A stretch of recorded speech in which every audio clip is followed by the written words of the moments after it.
along with a cell phone, could I ask you to please turn it off, right? Not like, don't have it playing. All right. Just a few introductory remarks. To begin with, I'd like to welcome everybody back to the council at the community center. As you'll appreciate, this is our first attempt at doing a hybrid meeting with a large number of participants like this. We've had to modify the technology a bit, and we do have we do have a representative of the company that put this system in for us actually a couple of years ago. So Luke, that you can see standing over in the clothes closet, is from Acclaim Sound in North Bay, and he's just here to help us if we run into any difficulties. So anyway, please be patient. We may run into a few more before the night is out. Just some instructions, and I'll separate it into the two groups of people because they're slightly different. If you're in the room here, in order for the folks who are listening to this meeting on Zoom to hear you, you will need to go to that podium over there and speak into that microphone that's on the podium. They won't be able to pick you up if you stay in your seats. So when we get to parts of the meeting where you have an opportunity to speak or ask questions, we'll be asking you to do that. And I'll remind you if you forget. As far as Zoom is concerned, I can see, as I usually do for a Zoom meeting, I can see the participants on the phone. It looks like we have approximately 80 of them, of you. And once again, I will ask, if you are not speaking, if you haven't been recognized by me as a speaker or you're not presenting, please mute your microphone and keep your video turned off just to save bandwidth, so we don't run into bandwidth problems. Okay. When it is your turn to speak, when I've acknowledged you and you're speaking, then you can turn your microphone on, of course, and you'll need to do that so people here can hear you, and you can turn your camera on as well if you wish. So that other participants in Zoom can see who it is that's speaking. So basically, that's the, we'll go over a few more things when we actually get into the public meeting. So the next item on our agenda is to ask councillors if anyone has a pecuniary interest in tonight's proceedings to declare. Councillor Gorham Matthews. Yes, I completed the I completed the paperwork for planning item 5.1.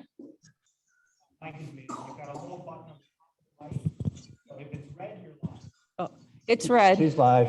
Yeah. Maybe I just need to be closer. So 5.1.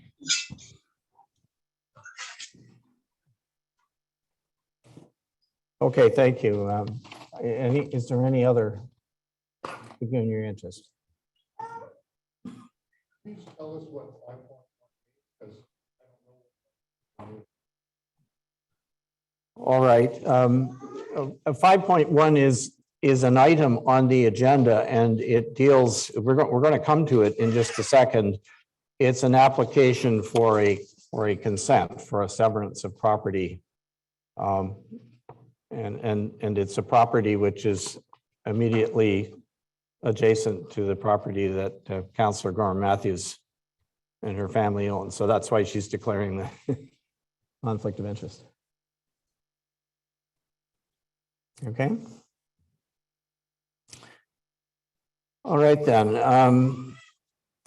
We don't have any presentations or delegations as such this evening, but we do have a planning item, this item 5.1. And so I need a motion, please, to well, sorry, I'm getting ahead of myself here. I think the first thing we need to do is to approve the agenda. Could I get a mover and I'll seconder for move the it, agenda, Counselor please? Lamb. I'll move it. Councillor Lamb has moved, seconded by Councillor Woods. Thank you. That the agenda for this meeting be adopted as presented with the following additions to the public meeting. And this is the proposed zoning bylaw amendment to rezone property. This is from Ambience Fine Homes Incorporated, and there are two addenda that were issued earlier today with correspondence. So we'll come to that when we get to the public meeting, but just so we're approving the agenda with those items added. Any discussion? Any opposition to this motion? Or you can put your hands up now because the councilors are all here in the room. So can I see a show of hands, please, if you're agreeable to that? Thank you. That motion is carried. So we have an agenda. Thank you.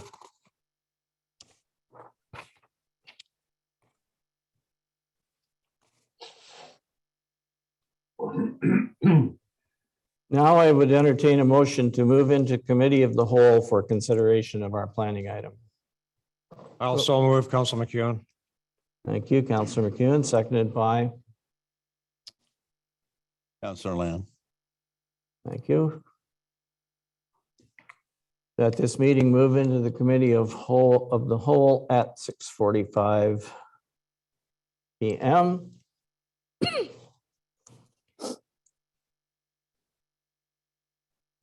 All those in favor, please indicate. Thank you, that's carried.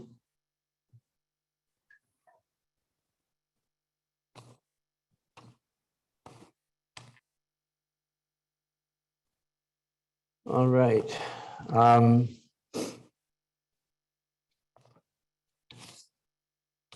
For this particular item,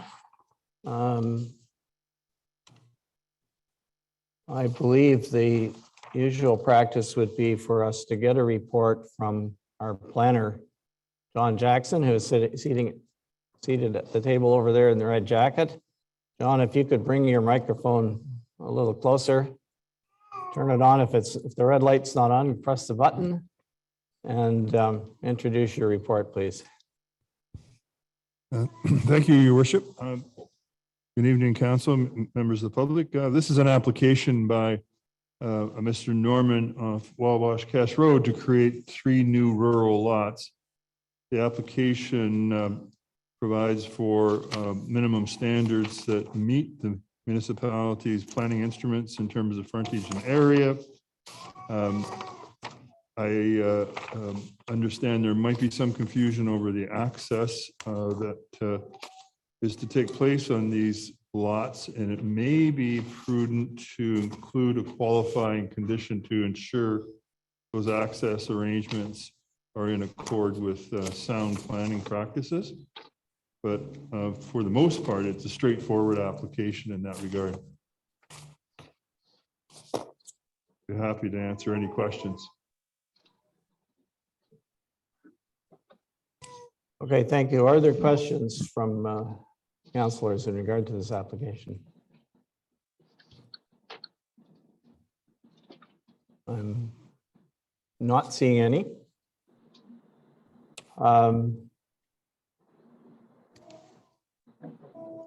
All right then, is the applicant present? I don't see him. Okay. All right, well, if there is, if there are no further questions, we will reconvene into a regular meeting and then deal with this application once we get back in regular session.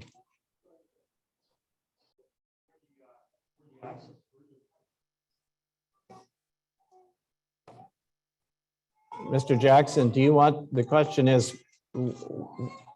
where are they trying to, where would they be trying to access the new lots from? I believe the answer is from the Wabash Cache Road. That's correct. The requirements of the municipal policy is that all new lots created in the rural area must front directly onto a publicly maintained year-round road. So the frontage is there now. I understand that the little tweak in this particular instance is one of the lots to the existing home of the applicant comes off of a privately maintained road off of Wawashkash Road along an unopened road allowance. So I'm just suggesting that we clarify that with the applicant as part of the application going forward.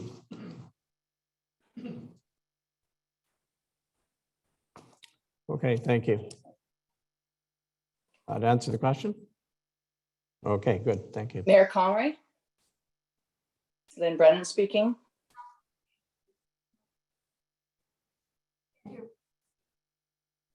Mayor Comrie, Lynn Brennan speaking on Zoom. Just hold on 1 second, please. John, I guess you need to move the mic a little closer, or else we need to bump. That's the blue mic, eh? Yeah.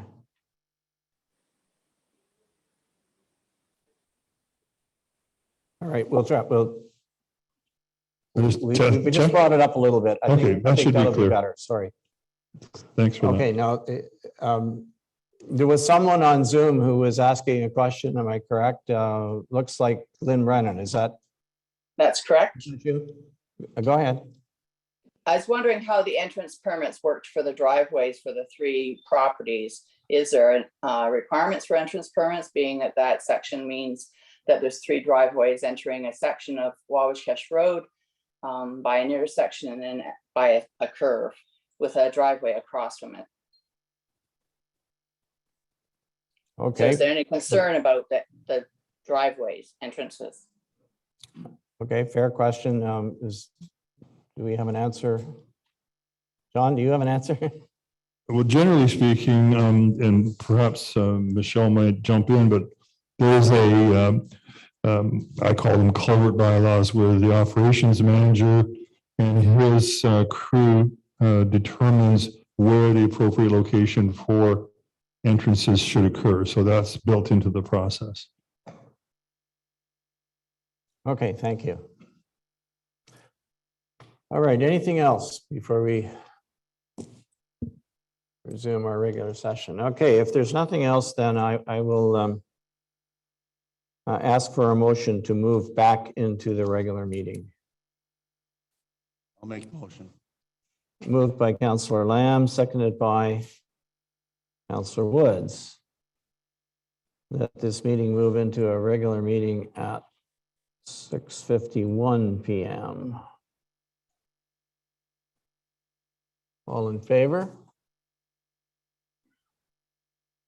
Okay, thank you.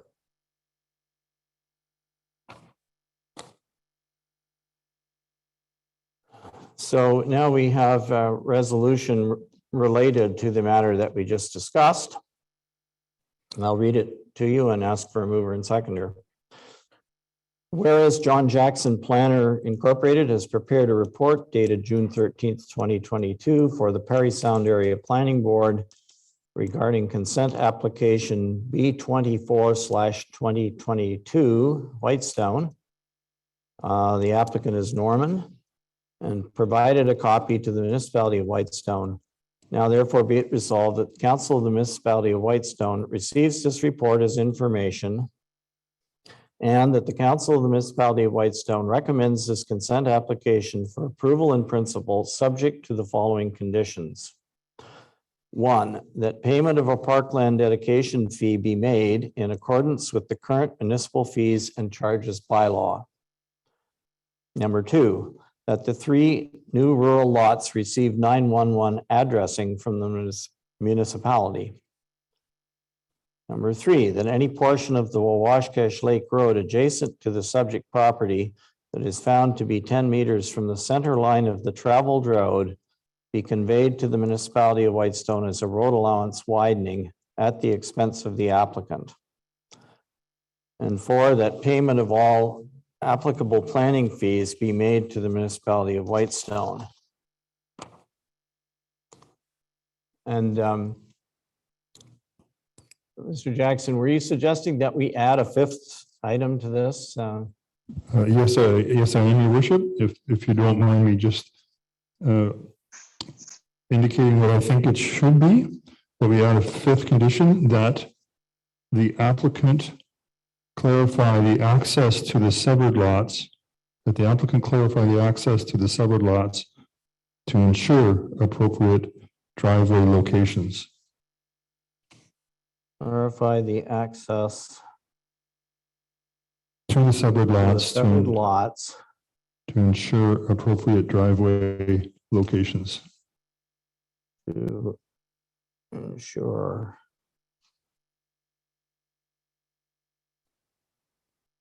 appropriate driveway location.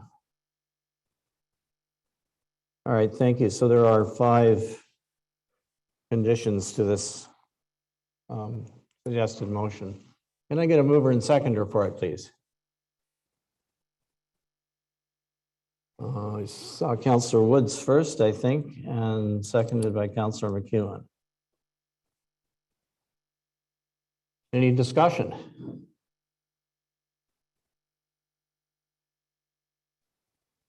All right, then. If you're ready for the question, I will ask our clerk to call the roll, please. I'm sorry. Okay.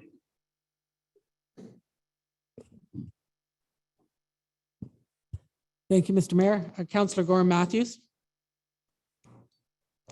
Oh, I'm sorry, you did declare. I apologize. Councillor Joe Lamb, Yes.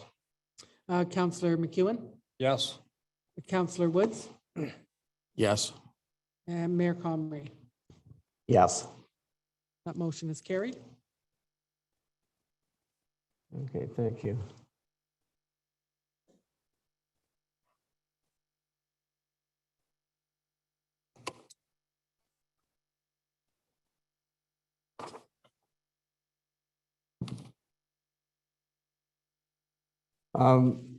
Folks, there are, those of you who are standing, there are a few empty chairs here in the audience. I hate to see you stand for the whole. If you're okay, that's fine, but want to make sure everybody has a seat who wants one. All right, thank you.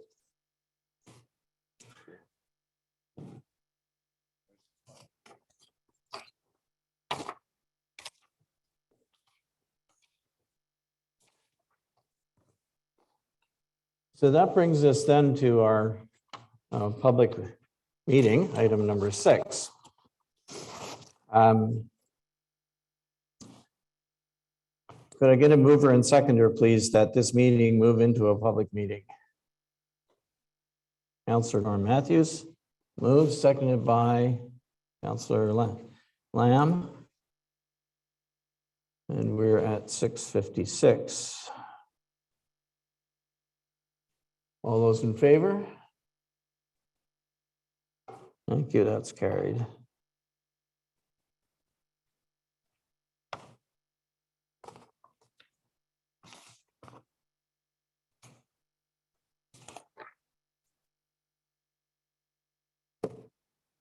So the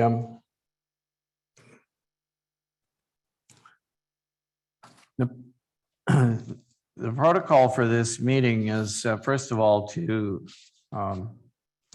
introduce the council. And I'll just go around the table.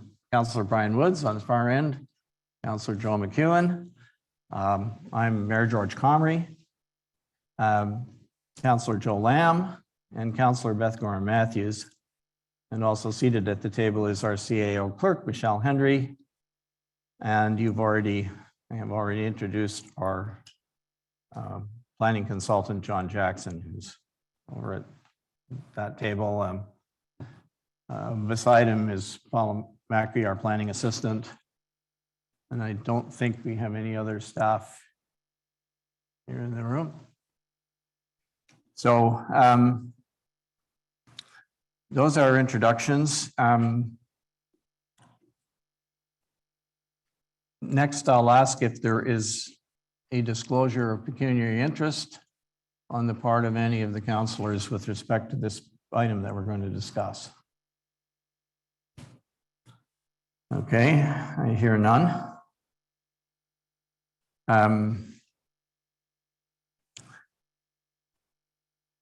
So the, just a couple of sort of administrative items to begin with. The purpose of this particular meeting is to provide an opportunity for exchange of information in regard to a application for rezoning as a property. I think you probably all know that. So that's what we're here to discuss. And there will be opportunities for a couple of presentations, and following that, there will be opportunities for questions from the folks in this room and the folks who are on Zoom. And we'll try to go back and forth and give everybody an opportunity. We have already, our planning assistant has already, I believe, taken attendance of the folks in this room. And we've captured the names that are on Zoom as well. And the purpose of that is simply that if you ultimately, when a decision is made on this particular application, if you wish to be informed of it, or you wish to have the opportunity to appeal it, then you would need to have been present this evening, or you would need to have submitted something to us in writing, and we'll get to that in a minute. So anyway, what we'll do is we'll take the presentations first. The first report I'd like to get, again, is a report from our planner, John Jackson, which is in the package that you've seen, I think. So, John, if you'd like to start by just whatever introductory remarks you want to bring to introduce the subject. Thank you, Your Worship. So this is an application for rezoning of a parcel of land in part of lots 40 and 41 concession A along Highway 124. The property consists of about 98 hectares, which is just a little over 200 acres. And the application would propose to amend the zoning, which is currently zoned in an industrial pit M2 zone, to a portion along Highway 124 of approximately 10 acres or 4 hectares to an industrial zone M1, the purpose of which is for a manufacturing proposal by the proponents. The purpose of this meeting tonight is a statutory public meeting under Section 34 of the Planning Act that must be held as a part of the required process for planning applications in Ontario. That process involves not only submission from the public, but examining how the application will, in fact, be affected in terms of the policy framework, not only of the municipality, but of the province. In Ontario, the planning system is provincially led, and that means that when municipalities consider changes to their planning documents, they must have regard for things like provincial policy interests. And those interests also include a hierarchy of documents regarding growth and development. In the north, which Whitestone is considered part of, we are to have regard for the growth plan for Northern Ontario. That, as far as the hierarchy is concerned, is the pinnacle document. Under that is a set of provincial policies for the province to ensure that its mandates, if you like, are to be followed by the municipality. And beneath that, I consider it the most important document is the municipality's official plan. And that contains policies over a broad range of land uses that set out essentially the philosophy the municipality has going forward for its community.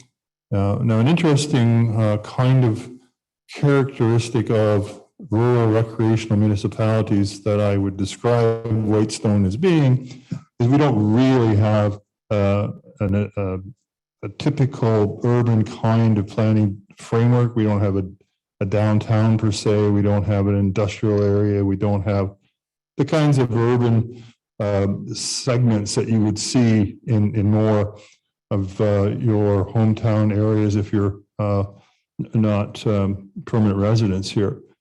And an interesting, I suppose, dynamic that occurs in a rural recreational municipality is applications for commercial or industrial uses come up from time to time, but we don't anticipate where they're going to happen. So they have to be assessed essentially on the kinds of concerns that may relate to them in the context in which they are being proposed, the location, the environment, need, the socioeconomic considerations. So these applications come at us from time to time, but we understand that's how the system works. And as a part of that process, we must have an examination of that hierarchy of planning documents and our existing planning documents and look at certain criteria, including services, the environment, and the impacts, perhaps most significant being the impacts. So we're more or less part of that, we're in the middle of that process, and we need to hear from neighbors, and that's what this meeting is all about. I would hopefully speak for council that we're very unlikely to make any decision until the submissions are heard and understood. The applicant has undertaken some due diligence in terms of providing essentially an argument to support his application. And those are ones that are, if you like, a work in progress. So what I've prepared in my submission to council is very clinical in terms of saying, these are the things you have to look at. And they have not passed judgment on any of those.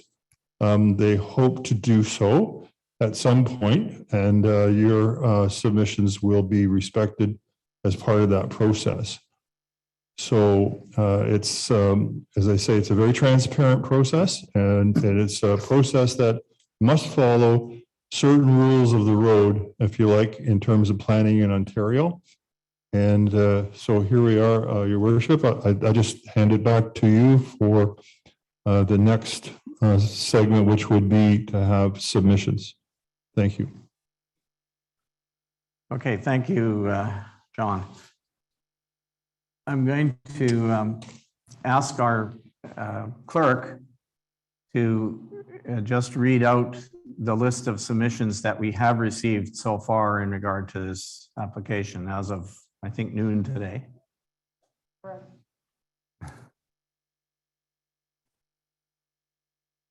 Thank you, Mr. Mayor.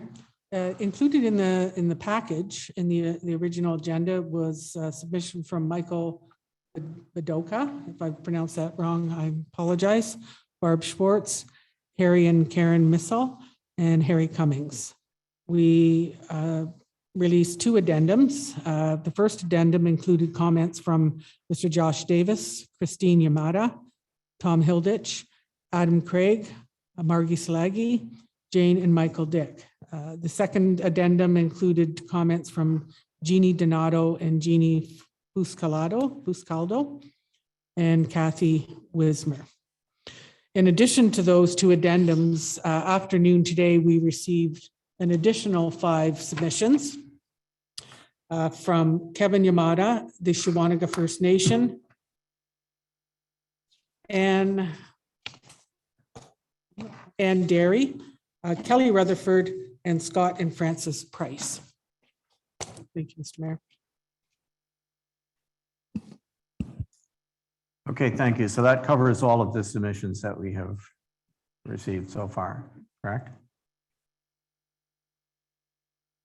Yes. Yes. Okay, thank you. Yes, Mr. Mayor. All right, thank you very much. So the next, I would like to give a representative of the applicant an opportunity to speak and make a presentation. His name is Christy Jensen. Christy, I'll ask you to come to the podium, and for those of you who are on Zoom, you will see some slides that he's going to be speaking to. Do folks have copies of some? Yes, Mr. Mayor, there were copies at the front table there. Maybe not enough for everyone. This will be posted on our website, however, tomorrow morning, if you don't have a copy. Thank you and good evening. Sorry, am I too far? Maybe just a little bit up, thanks. Thank you very much. Thank you for welcoming me, and it's a pleasure to be here. I represent Westec group. I'm not a local resident or Canadian resident. They've asked me to present them, and I've come all the way from South Africa. I represent us on a number of international affairs, and likewise, I'm doing so in this application. So we are open. Sorry, I'm just going to turn it slightly so I can see everybody. Good. I'd like to just start off with, and I'm going to follow through the slides that we did prepare for you, and I'm sure afterwards there will be an opportunity for us to ask any questions or answer any questions. First point in the slides is that Westec is a private company with a global footprint. We service multiple clients internationally as well as locally. Although it's sometimes perceived that we make individual decisions, we are actually directed by our board of directors, which is asked me to be here today and also been elected to be here. Then currently on the group's retirement strategy, Wes has taken a step back, reducing his responsibility and obligation and also decision making. And Wes currently serves as a semi-retired director on the board.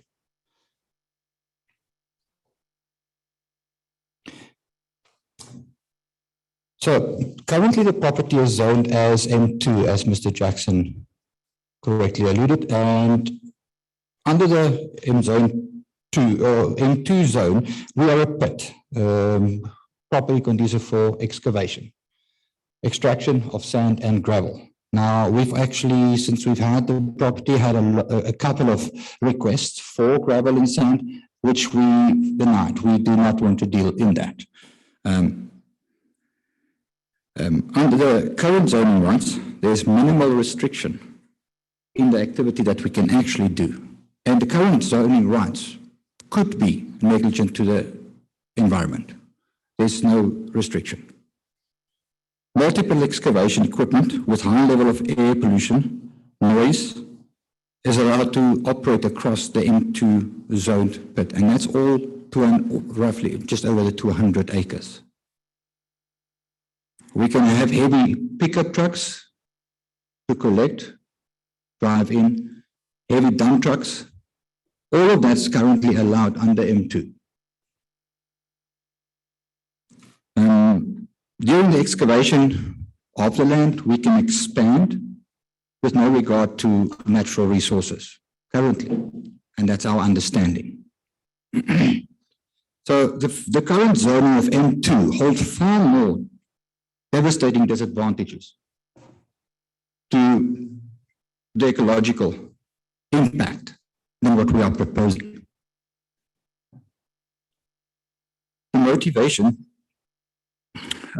firstly, Westec when we purchased the lot, did not want to go into that. Knowing that, we did not want to go. That's not part of our business plan. So we want to steer away from that. So we support environmentally friendly business practices, and the M2 pit is not part of our business model. COVID and other international affairs, such as the current war, has really changed the mindset of the supply chain management, in that a lot more companies are so getting locally made products than importing. There's a lot more focus on bringing work back into countries than bringing it from overseas. The reliance or over-reliance of imported goods have a huge socio-economical impact on all of us. And I think the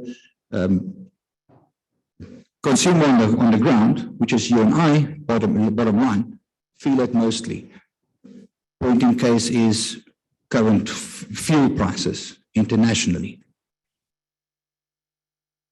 So to reduce this supply chain impact, businesses are moving from import of goods to locally manufactured goods. And Westec, in the same line, has decided to follow suit.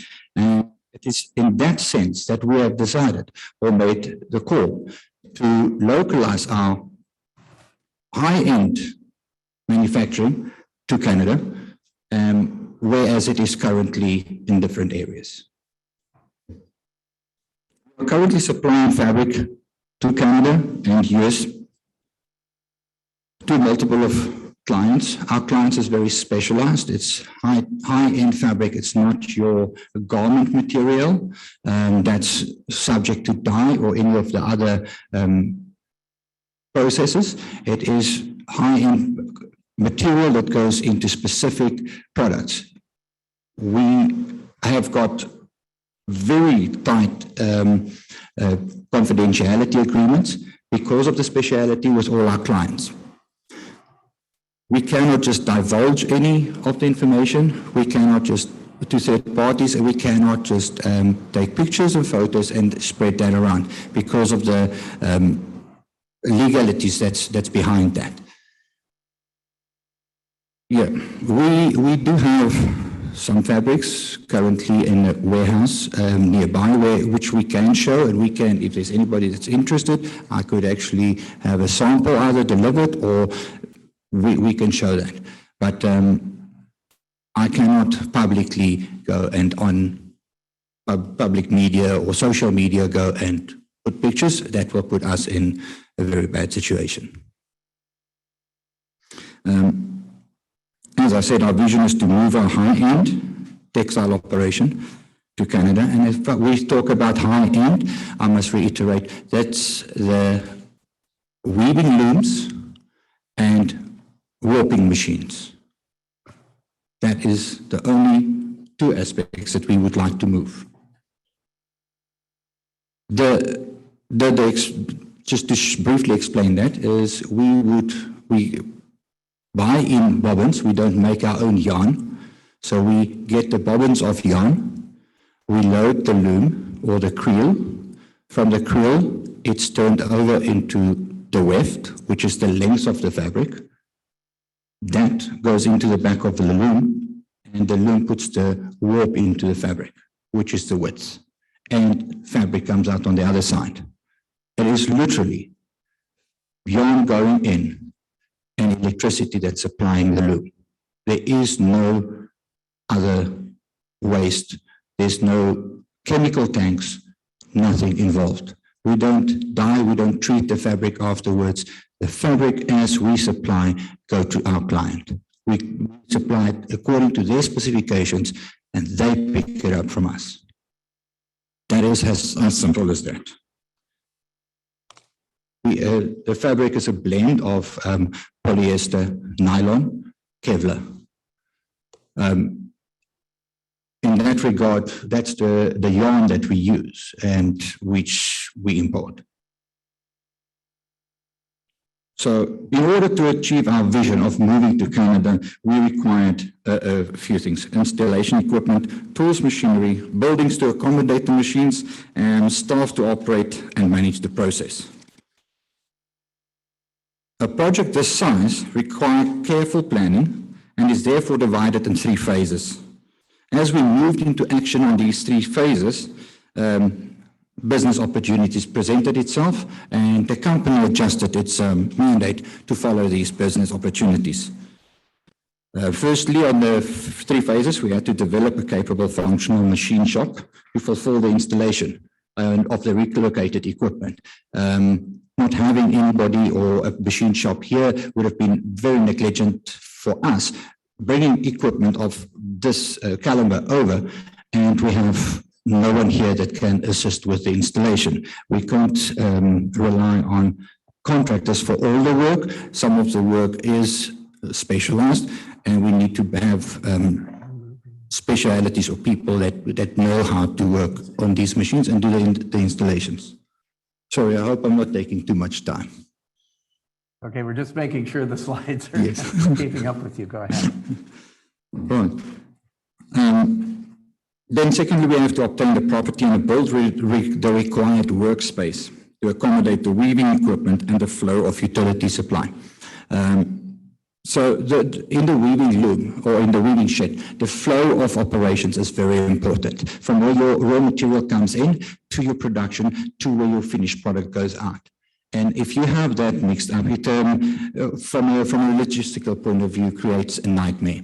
So the flow of that is because it's very important, the electricity supply, and the way the equipment is situated is very important.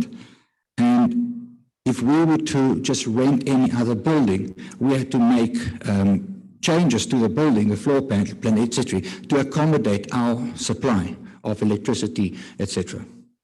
So that's why it's not easy to just go and rent something, but rather build our own footprint, which accommodates our needs. Who's moving it? Yeah, sure. So we relocate the weaving and the textile equipment.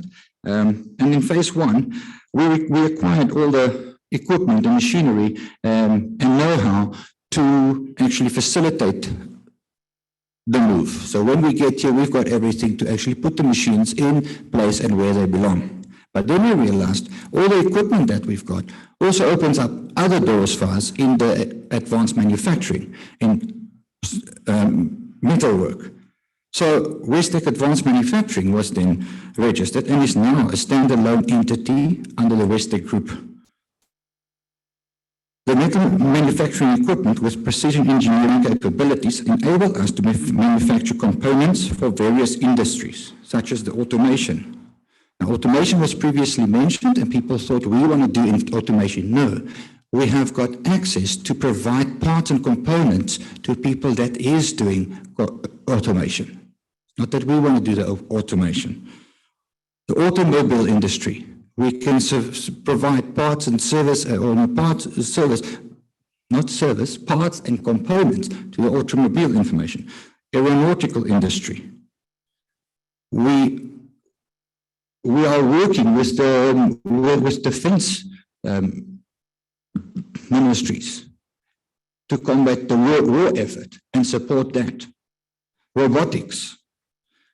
Healthcare, where they actually using robots or robotic arms to make or do operations.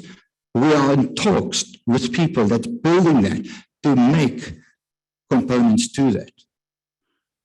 And in agriculture, where we actually have got a footprint in implements already being displayed in South Africa, we would like to likewise display those implements in South Africa. And those the implements which is either dragged behind the tractor or pushed in front of the tractor to scrape roads, etc. So this manufacturing or equipment that we purchased for one purpose opened up a door of other opportunities.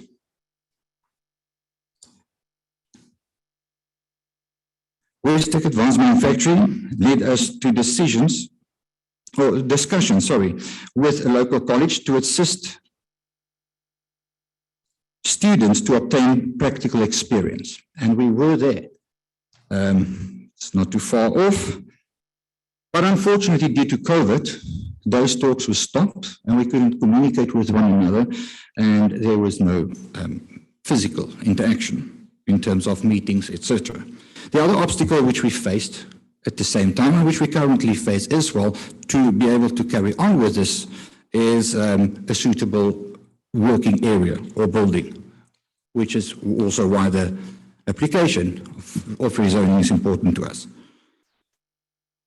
And that was phase one. Right.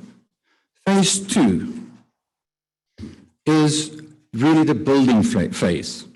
A property supporting the criteria set by the board of directors was required.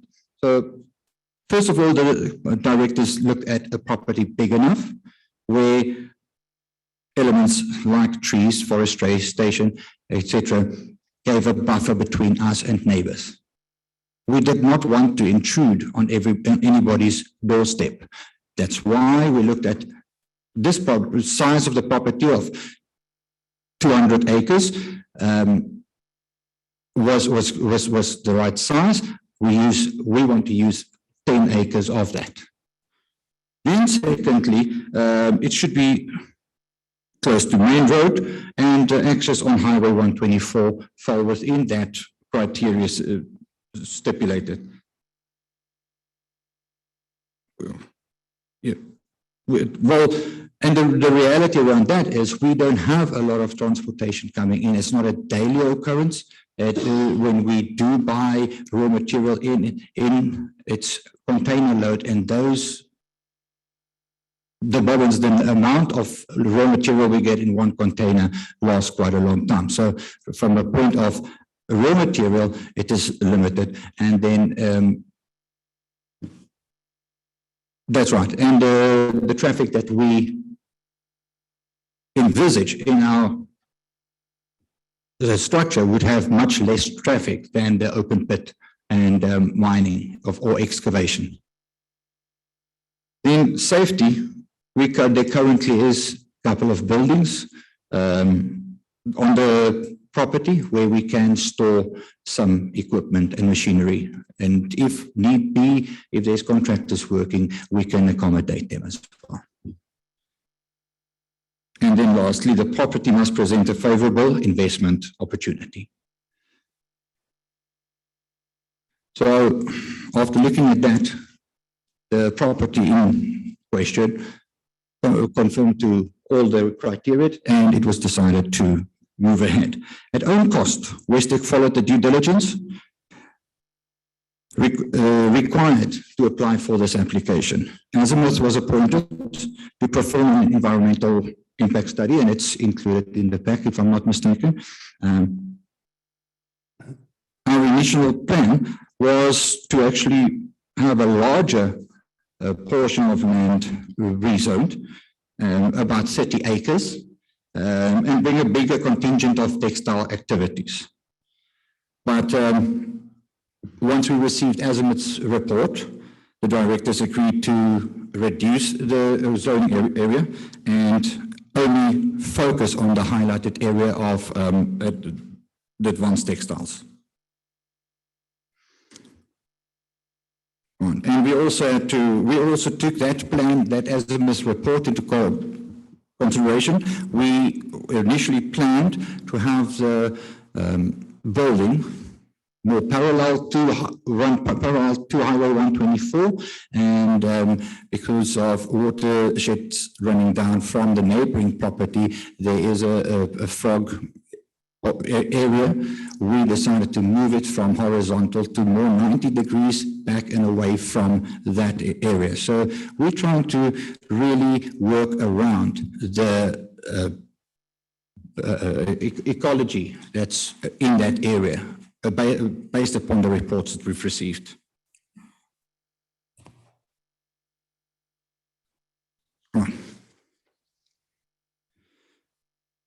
Well, each phase poses an economical gain to Canada and Ontario specific because we're planning to be taking up space here. All phases offer employment opportunities to Canadians. I know a lot of people has run around and said we're planning on bringing X number of staff, etc., which is not the truth. Our plan is to move a textile facility, the high-end textile facility, where we have got clients in defense, we have clients like John Deere, which have got specific information that we need to protect. I need to bring trained people over here to train locals.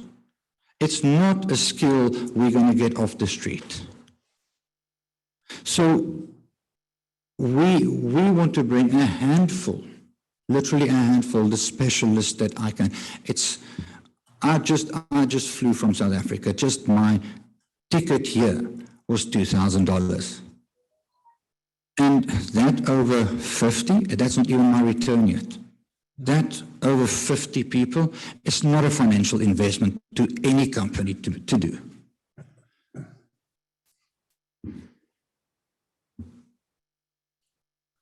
A careful approach to uphold environmentally friendly practices is in place. The Westec Group's mission is not to overturn the beautiful Whitestone, but to become part of it, grow with Whitestone, and offer a reason to upgrade the local infrastructure. By working together to offer products and services we can all call proudly Whitestone. On the next slide, I've added a YouTube clip, which is in-depth detail of the weaving process, the process we plan to take up the road. From this movie, it is clear the only input to the weaving process is yarn and electricity. There is no smoke blown into the air, no noise that expand out of the building, no drainage required, no water waste. Westec intend to import yarn and bobbins. These bobbins are loaded into the looms that weave the warp and the weft. All the activities are regulated. There is various institutions, government institutions, which we have to get by for anything that we want to do. So it's a huge investment to move from one country to the other. We're not going to take shortcuts. We want a return on the investment. To set a step sideways is not good business sense.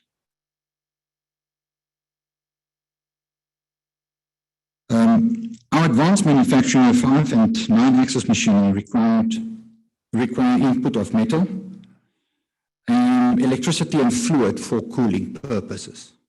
The cooling fluid is being recycled and reused, whereas the shavings is being picked up by a licensed remover. They provide us a certificate, and certificates we keep on record. There's nothing being discharged into natural resources. In fact, yes, those shavings or metal shavings are highly sought after. People that collect it from us melt that down for other purpose. They recycle the shavings as, again, metal. All our emissions are regulated and needs approval from governing bodies, as I said. That include the air emissions, waste emissions, hazardous metal materials, heat emissions. As a reputable company, Westec will abide by all statutory regulations to ensure long-term investment. I believe that, and I hope that these couple of words make it clear that we're not here to take away from Whitestone, but our intention is truly to grow with Whitestone. And I hope it's something we can work on together. As it is, we have opportunities for employment. We currently have a job bank application out for 2 people. That's local, that's in Canada. That's not South Africans we're trying to bring here. I hope we can hold hands and make this work. Thank you. Hang on, sorry. Thank you very much, Christy, for the presentation. What we're now going to do is we're going to move into a period of questions and answers. And yes, you can ask a question when we get there. Just again, a couple of protocol items before we start. Just to remind you, when you, if you wish to speak and you're in the room, I'm going to ask you to put your hand up, and we'll have you go to the podium. And the first thing that you should do is please give us your names so that everybody else knows who it is that's speaking, right? They can't remember, the folks on Zoom can't see you. If you're on Zoom, you can use the raise hand button at the bottom of your screen. And I see somebody's already got his hand up. And I will kind of take people in order back and forth, and the folks in the room here will, and once again, if you're on Zoom, the first, when I recognize you, you can unmute your microphone, and please, again, begin by stating your name so everybody knows who's speaking, and then you can go ahead. I'm going to ask, because of the number of people involved, please keep your comments as brief as you possibly can. If you have provided a written submission, please do not read it.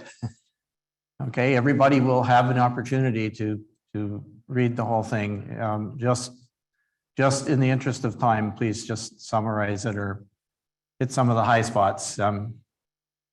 Because obviously we don't have, if everyone wants to speak, we're going to run out of time. So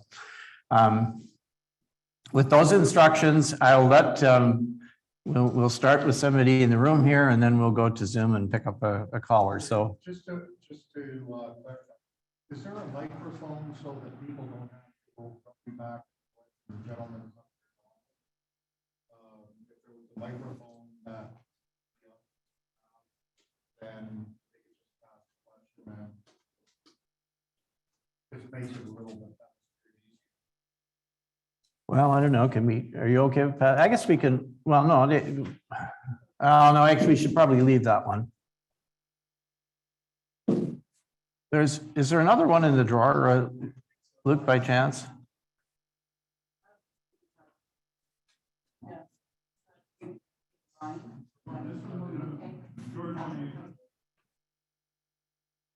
Well, it's just you might end up answering.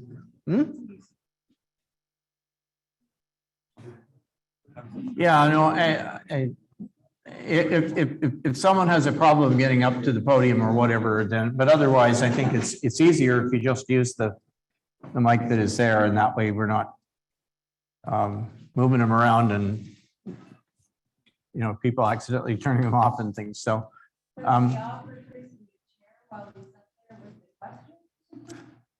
well, thank you, but I sat almost 30 hours.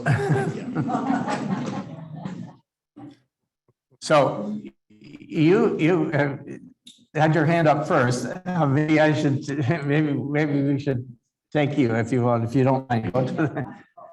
Introduce yourself and give us your question. Thank you. Sir, my first question is, where does West Tech hail from? Where does West Tech hail from? I'm sorry, we didn't get your name. Oh, I'm sorry, Alana Johnston. Thank you.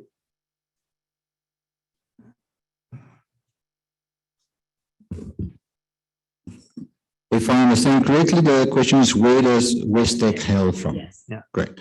Westec was originally started as a small family business, and it grew into what it is today. It was started in Canada as a family business.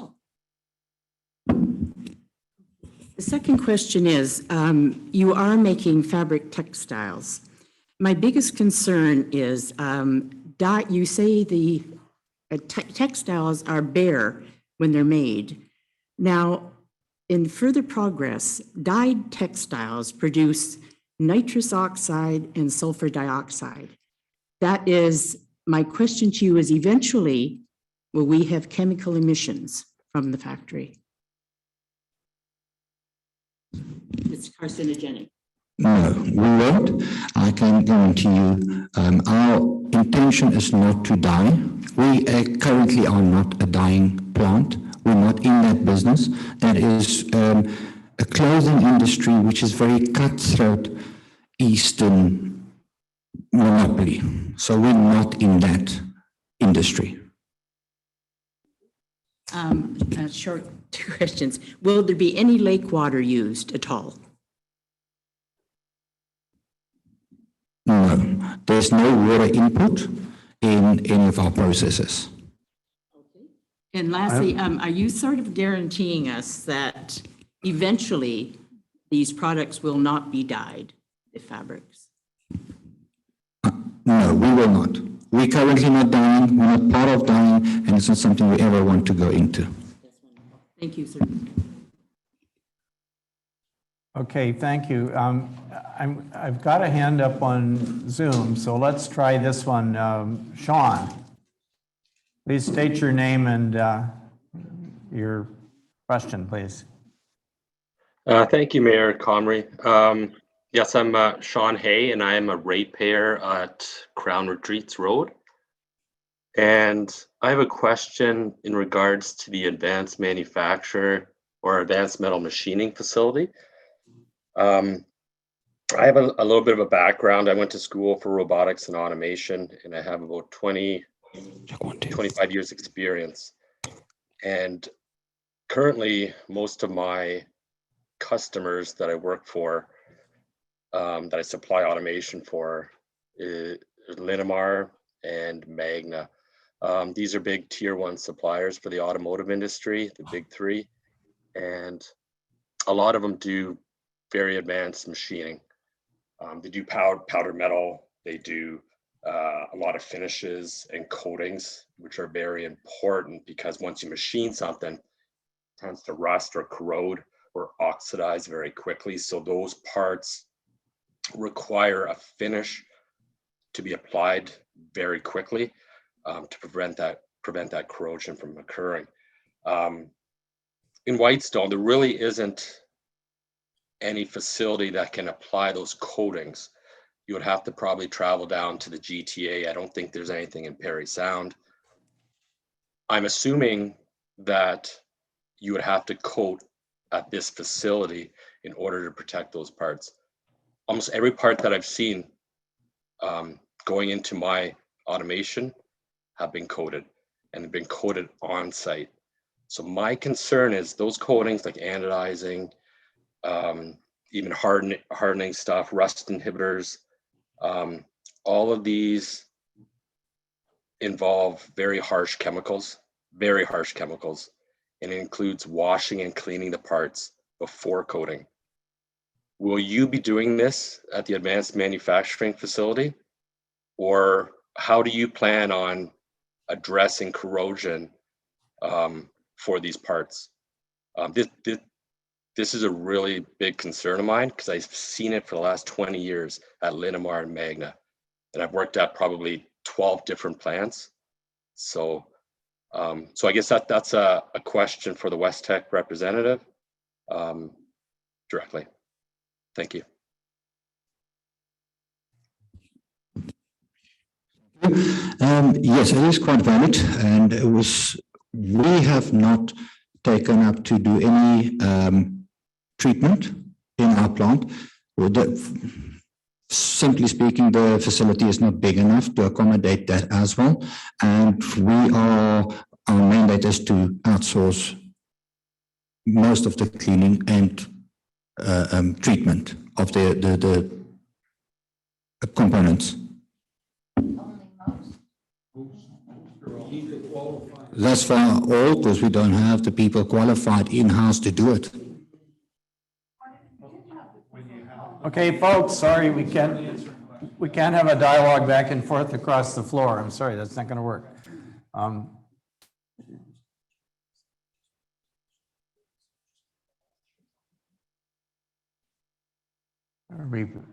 We're just getting a different microphone here.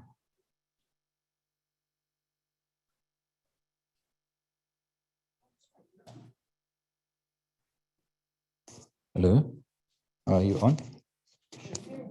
Am I on? Live? Thank you. All right. Okay, so I think the gentleman who's standing at the back was sort of the next in line there. Go ahead. Hi, Say my name is Michael Badovka. I was told that I could present later, but I just have one very simple question. I'm a little bit confused because the applicant in this process is Ambience Homes, but this person represents West Tech, so I'm not sure what's going on.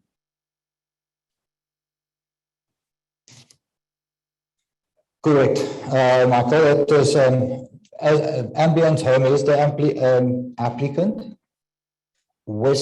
They are the property holder of the company. Westec Group will be using the property for manufacturing. Ambience Homes is not into manufacturing. They are only a property agent. So we will be in effect renting from them for our purpose of manufacturing. But they are part of the group. Both of them are part of the group.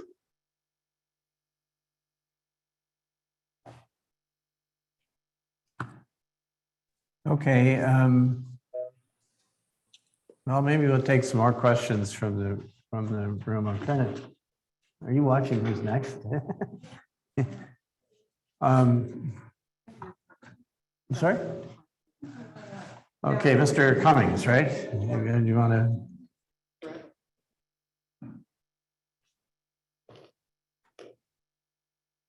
Thank you, Mr. Mayor. Thank you, Mr. Mayor and Council. My name is Harry Cummings. I'm a resident at 33 Chima Cove Road on Sharonega Lake. Retired professor from the University of Guelph, registered professional planner, like your planner. But I have a number of points to make that relate to this. First of all, the details of this application have not been provided. Each time I hear something about it, there's something new. So the part that I was looking at had, prior to today, I was talking about a business that was to employ 50 people approximately on site with advanced metal manufacturing and weaving as parts of it. So this site is not appropriate for a manufacturing business with 50 employees. Whitestone is not the place to have a large manufacturing facility. We have other facilities nearby, well-serviced, on better transportation that are appropriate. There's no services, there's no hydro, we don't have municipal sewer and water in Whitestone. Second, I would note, we don't have a recommendation from the planner for the municipality. And when I discussed this application with him, he and I agreed that this was a strange application for a municipality, tourism municipality like Whitestone. So the business is not specified with sufficient detail to be able to assess what's going on. We get elements added each time that someone speaks. I've worked with lots of other municipalities in using applications, and one of the standard requirements we put in place is that there be a business plan. So I've heard lots of things. I would really like to see the business plan for this. What exactly is going to happen on site? It changes each time I hear or read something, right? So I can't really assess the application and the merits of going to M1 from M2 without knowing what the business is about. And there should be some realistic prospects for return on investment over a 5 to 10 year period, and some indication as to what's going to happen if the business is not successful. Thank you. Okay, thank you. I'm going to go to Zoom. Steve Yamada, please. I think the delegate before me, his answers were not answered. This is a public meeting. There should be some accountability from the proponent, and those questions should be answered. Well, I'll wait until those questions are answered, Your Worship. What question wasn't answered? There was no response from the proponent. The delegate quite simply talked about the fact that this keeps changing time and time again. I've got more questions after listening to the proposal than I do just after listening to him. Like, quite honestly, Sean H., who has worked in advanced manufacturing, raised the point that there was no, that there's going to be, well, the proponent raised the fact that there's going to be no treatment in the plant for cleaning. So how's cleaning going to be done? That wasn't specific. The proponent didn't give a great answer. They say our intention is not to die, but this keeps changing. First, it's Ambience Fine Homes. They're going to be renting to West Tech. How can Ambience Fine Homes make sure that West Tech doesn't decide that they're going to change their business practices right after they get the zoning changed? Like, there are a lot of questions, Your Worship, and those points should at least be answered. I'm not hearing questions. I'm hearing statements. Well, I'm hearing questions, people Your saying Worship. this and so, but if you ask a question, I got a plenty. I will give the proponent an or someone else who knows the opportunity to answer it. That's what we're trying to do here. I've got some points under the official plan 17.08.3. It states that there's limited land available for additional development on Shawanaka Lake for new lot creation, although the lake is considered to have excellent water quality. Understanding that this section speaks to the limited land for development on the lake, it also speaks to it having excellent water quality. In Mr. Cummings' correspondence, he speaks to the surface runoff heading to Shawanaka Lake. How will pollutants from the proposed site be contained? Who will be responsible for water cleanup? Will water samples be taken pre-construction and measured against any construction impacts? Those are my first set of questions, Your Worship.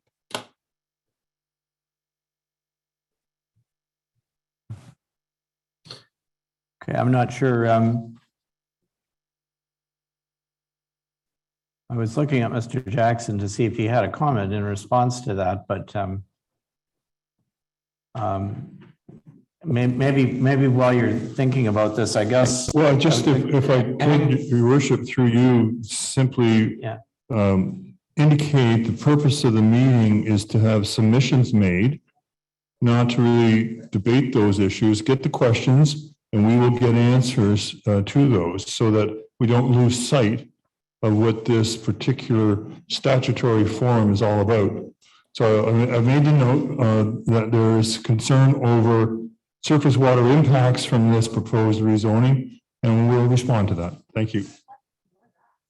Under section 12.06.6 of the official plan, compatibility between land uses states incompatible land uses are to be protected from one another, while buffers between incompatible land use may be used to prevent or minimize adverse effects. Distance is often the only effective buffer, and therefore adequate separation distance based on a major facility's influence area is the preferred method of mitigating adverse effects. The separation distance should be sufficient to permit the functioning of the incompatible land use without adverse effects occurring. There are properties quite close to the subject land. How will this be addressed? In addition, the maps from the planning report indicate RU residential uses surrounding the subject land. Why was this not really addressed more thoroughly in the planning report? The section of the official plan, the sections of the official plan used in this planning report seem biased. They argue that industrial can go anywhere with the support of a zoning bylaw amendment. This would let any investor believe that any land located is fair game for rezoning. It would also suggest that a new comprehensive official plan with designated industrial zones needs to be put in place with proper servicing requirements. If a municipality wants an industrial park, it should be fully serviced. In issues, I guess, of transparency, the zoning application asks the applicant to, quote, provide an explanation of how the application conforms to the official plan policies related to zoning with conditions. The applicant responded by saying, to be determined by the municipal planner. My question would be, who does the municipal planner work for? The municipality or the applicant? One would think that it would be the job of the applicant and their planner to do their own due diligence. You know, residential taxpayers deserve more than this public meeting as their opportunity for input. On October 24th, Ontarians across 444 municipalities will be heading to the polls to elect new local governments. If members of Whitestone Council who are seeking re-election believe this is best for the community, then allow both sides of the argument to be presented to the public. To those members that will not have their names on the ballot this October, the decision should be left to a new council. And I guess one final question I have coming out of this, understanding the business practice up in Whitestone. I have a question pertaining to tax rates. Right now, businesses and residents are taxed at equivalent rates. This was meant to incentivize small business. Would council ever consider introducing an amendment to tax businesses over a certain size at a higher rate? Because let's be honest, residential homeowners aren't going to be making huge profits as opposed to an international company from Africa. Those are my questions, Your Worship. Okay, thanks. I don't think we're in a position to answer that your question about tax rates. It's a public meeting. Tonight, that's a discussion for, but this business, for another time. But Your Worship, this business is coming here almost based on your tax levels. Of course, it's a fair question, Your Worship. I didn't say it wasn't a fair question. I just said there's nobody here who's going to answer it tonight, right? That is something that council would determine at a subsequent discussion. Well, you do have public. We are here to try to get information relative to the specific the use of this land under the proposed rezoning, and so your question is noted. I'm not saying we won't deal with it, but you know, that's a question for another session, I think. I'm trying to keep a queue here of the lady standing in the doorway. Were you wanting to speak, or are you just? All right, so I think she's ahead of you, sir, if you don't mind. Just trying to be fair here to everybody, please. Go ahead. Okay. Thank you. My name is Frances Price. I'm a property owner at 1722 Highway 124, which is quite close to the property in question. So you know who I am. I'd like to know what role you play at Westech, that you came here to represent them. I didn't hear your title. I'm sorry if I missed it. Oh, I'm sorry if I missed your title, but I seem to have missed the title, Mr. Jensen. Could you please provide me with the role that you play at Westech? Are you marketing? Are you CFO? Are you CMO? What are you? No worries. And you've got the little thing in your ear to tell you what to say too.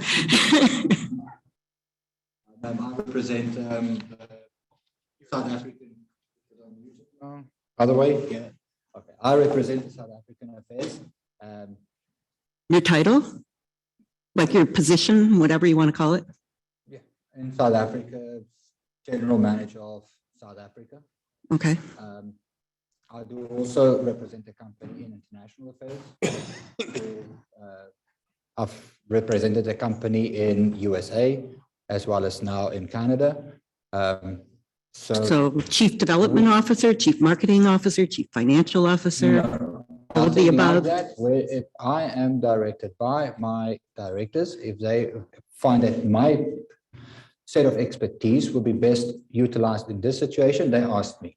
If there's someone else that's best suited to answer the call, they would send someone else. Okay, so they thought you could answer all the questions that we had today, or no? Because I don't feel like you're answering them, sorry. Okay, so one of the questions came up when somebody asked about lake water, whether it would be used, and you said no water would be used, but earlier in your presentation, you said that water would be used for cooling and recycled. Cooling fluid. Cooling fluid, so that is not water? No, it's not water. It's not water. So where does the cooling fluid get recycled to? I understand the metal gets extracted. Yes. Where does the cooling fluid go to? Where is it stored? What's the risk of it becoming leaking into the environment? It's fully contained within each machine. Mm-hmm. That is then taken out and recycled, or it's pumped up and recycled. So it's stored on the site? And what No, is it's within the the machine. fluid? You What is the fluid? Like, is it antifreeze? Like, what is it?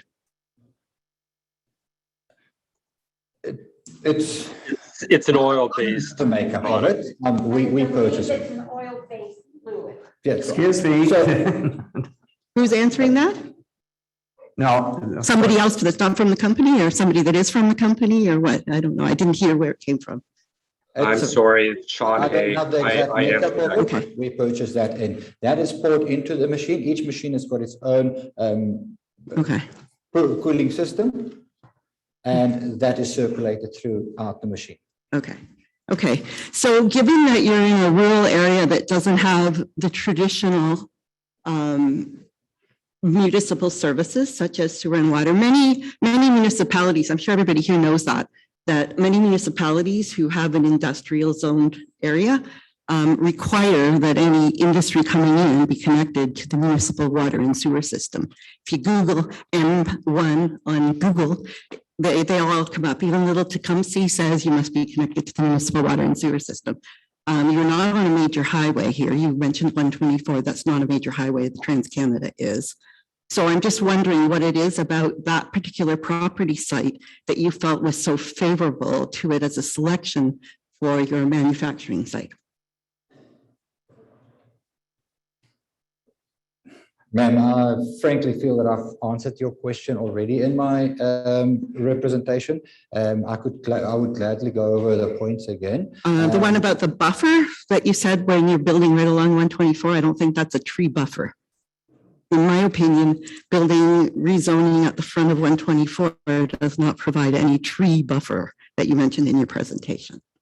Does it? Because the trees would be behind your facility, not in front of them. Correct. So Right. it's behind the facility, which buffers us from neighbors, which is what I mentioned. In the front, we are planning to put a tree buffer up, plant trees, and buffer us from highway visibility. Okay. So I have a drilled well and a septic system on my property. And I have two adult children and their two partners, 6 people who come here not every day. And I worry about my septic system and my drilled well every day. How big is your septic system going to be to accommodate all of your employees and their drinking water and their bathroom needs and their lunch requirements and the washing of the dishes after they eat their lunch and all of that stuff? I'm just wondering. Ma'am, Because I can't imagine the size of that septic system. Can't imagine it. Any question, any answer? You have an answer? We will build it according to regulation. Within that rezoned area? That's 10 acres, I think. Was that the number you said? I missed the number. Was it 10 acres? Of the 236 acres, you're rezoning 10, right? Did I get that right? Yeah. No? Because it's only a small parcel of the land that's being rezoned, right? Yeah. Okay. So you gave a fairly distinct description of the weeding process and how clean it was and non-intrusive. But in the report, you specifically said that that is only one part, and actually it's a latter part. And before that will becoming the metal fabrication and machining hub, I think were the words that were used. When the gentleman on Zoom asked about some stuff related to that, you didn't answer that question, despite what council says.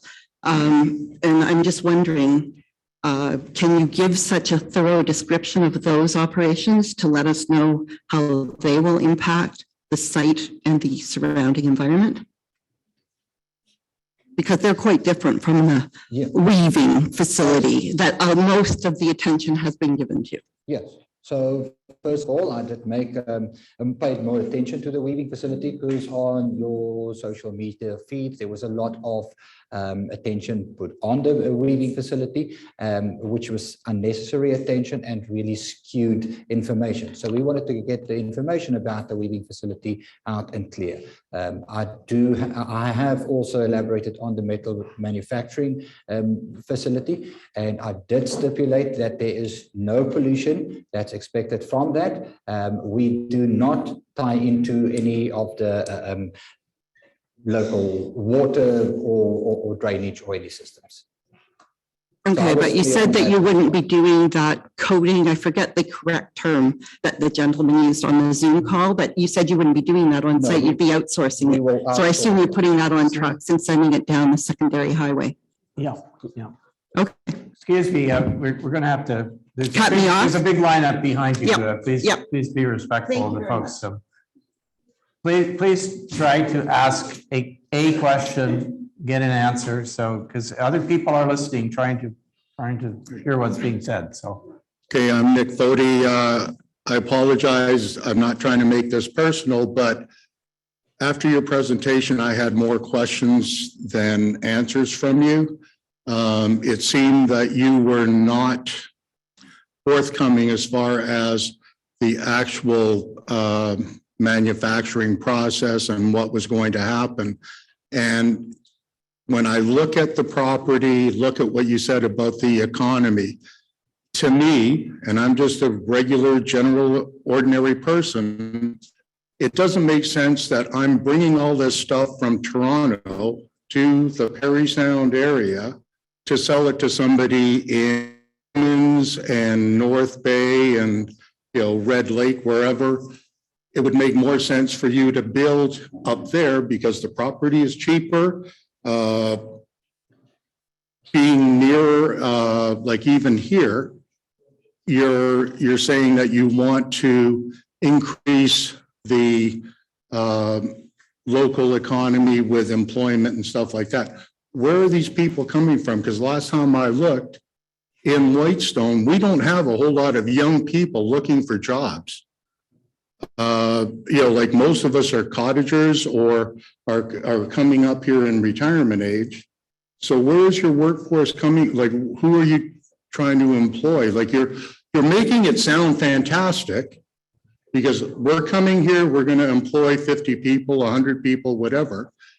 But if the bottom line is these people don't exist here. So you're selling a bill of goods that really doesn't exist. It doesn't make sense that you're building or bringing your organization here. Like a lot of the things really don't make sense. So can you sort of describe or explain why you actually, I know somebody already asked that, but why was this area selected? Was it because you expected less pushback, less accountability? I don't know, and that's what I would like answered from you, if you could. Thank you.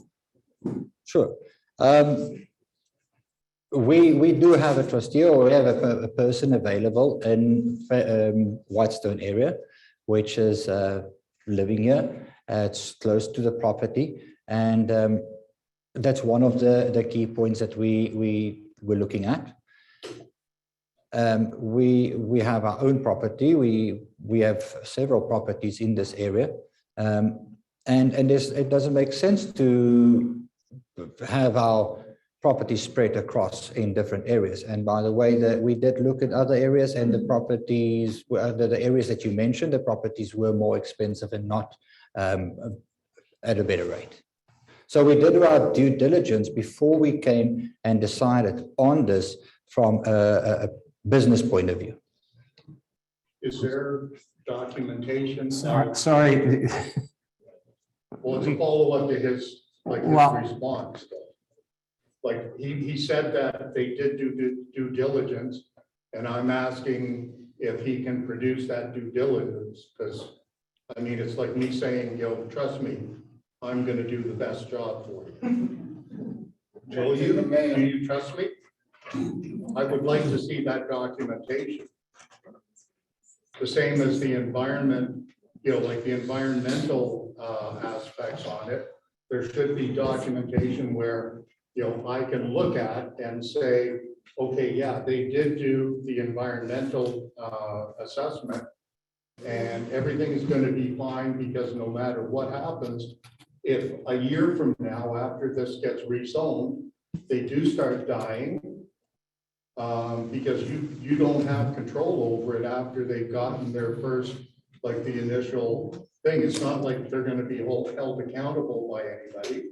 Okay, but sorry, we're going from one to another. That's a different question from the one you answered before, which was why did they choose the location? He's saying they did their own due diligence. I don't know. I'll let you answer if you, but absolutely, but we're getting all over the place instead of. We're all asking the same question. And the question is, why here? And we haven't got a good answer. You say you need three things. You need a skilled workforce. You haven't got it here. You have to bring in the yarn. You haven't got it here. And you need hydro. Well, I don't know about you folks, but I think my hydro bills are way higher than they are back in the city. And so I just don't see any of those three things as being a winner. I live at 53 Crown Retreats Road.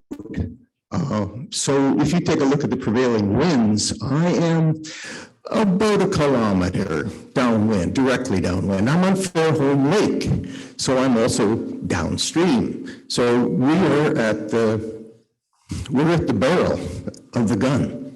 If there are toxic emissions, we're going to get it.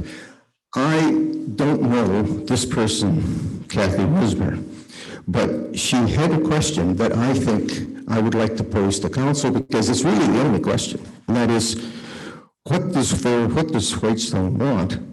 And what are we prepared to give up? And I have a feeling that a lot of people at this meeting don't want to give up what we've got. We like Whitestone. We like living here.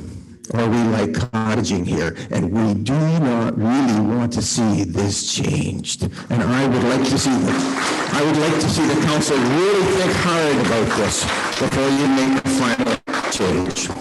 Thank you.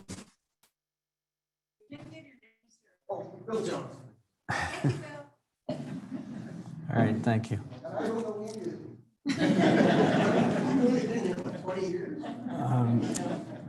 I'm just looking, and again, I said I was going to try to be fair to the folks who are on Zoom. So the next person we have in line is Tom Hilditch.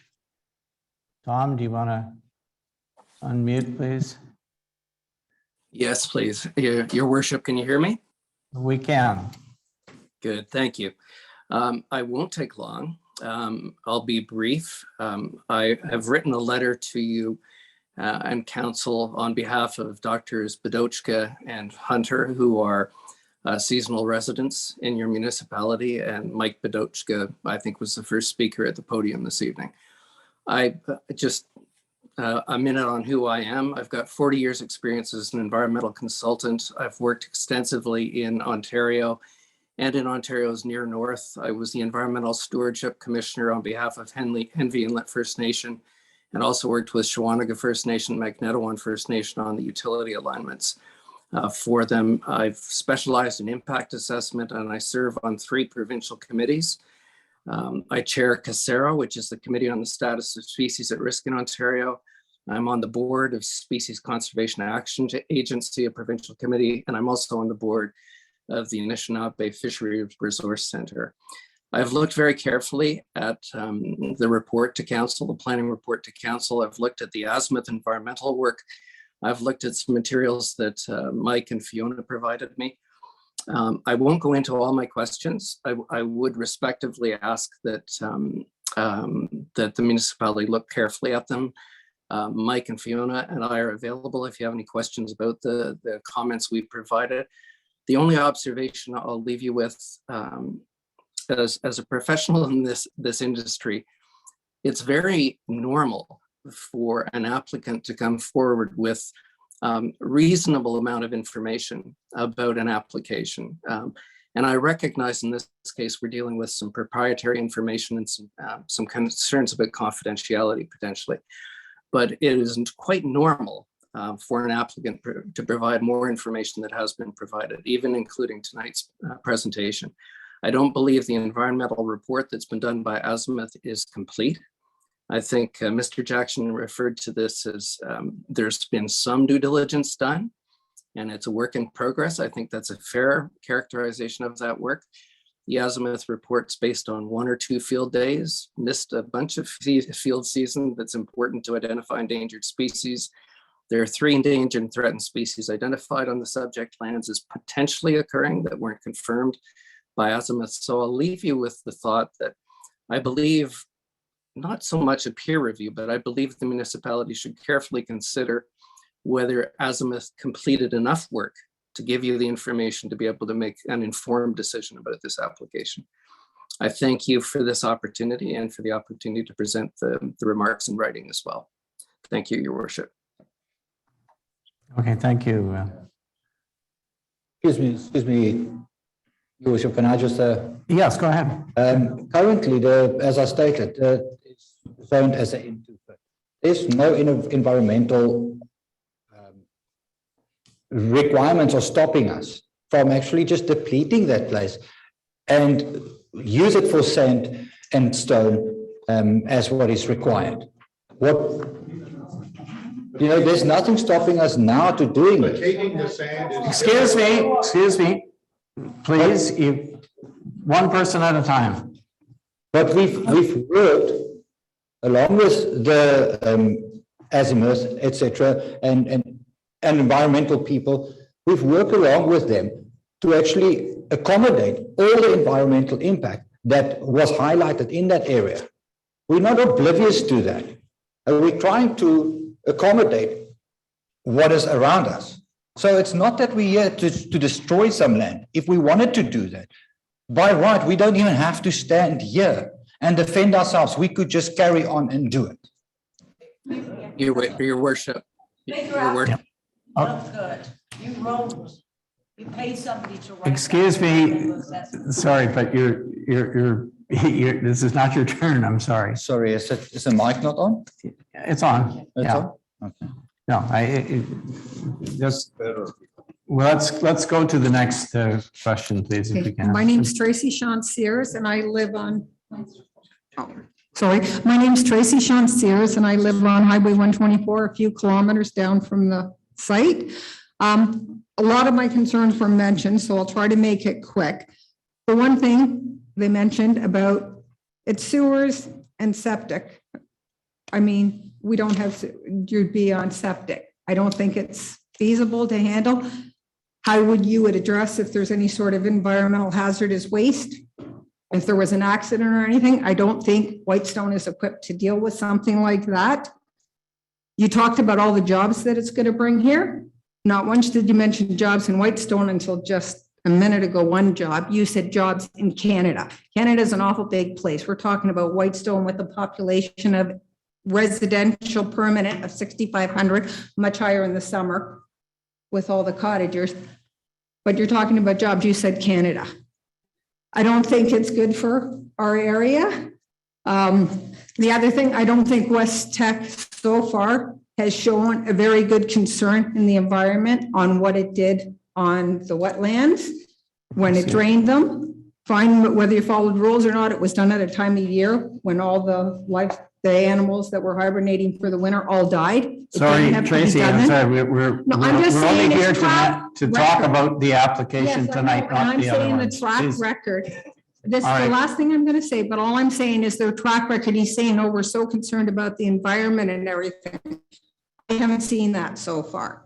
And as I said, I'm worried about the environmental hazard. I don't think wells and septic can handle what you're trying to build. And I'm not for saying that Whitestone shouldn't evolve, but it's not in our official plan right now. And I don't think this is the time to deal with it. And thank you for listening to me. Thank you. Okay, thank you. Well, so. Good.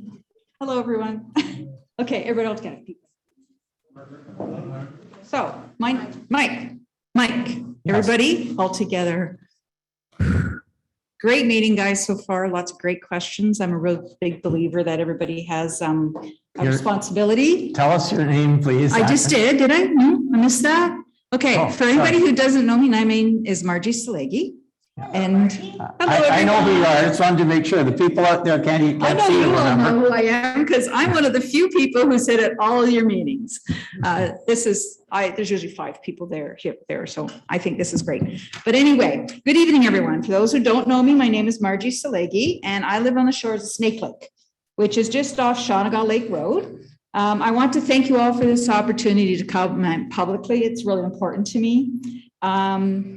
I think this proposal will kind of pave the way for the construction of all sorts of industrial manufacturing facilities in Whitestone. So I think it's important we figure this one out now. I have read all the public information submitted thoroughly. Haven't read what you said tonight because, it was a little late coming. But I have submitted a response. That response reflects 30 items, which I feel are unclear, incorrect, or require evidence to substantiate assertions made. And I've heard that from everybody that's come up so far. My response was posted yesterday by the municipality and is available for an addendum to all to read, so I won't bore you with the details. I will leave council to probe and reflect on these items. However, there's one I would like to highlight here tonight, and that's the issue of land use compatibility.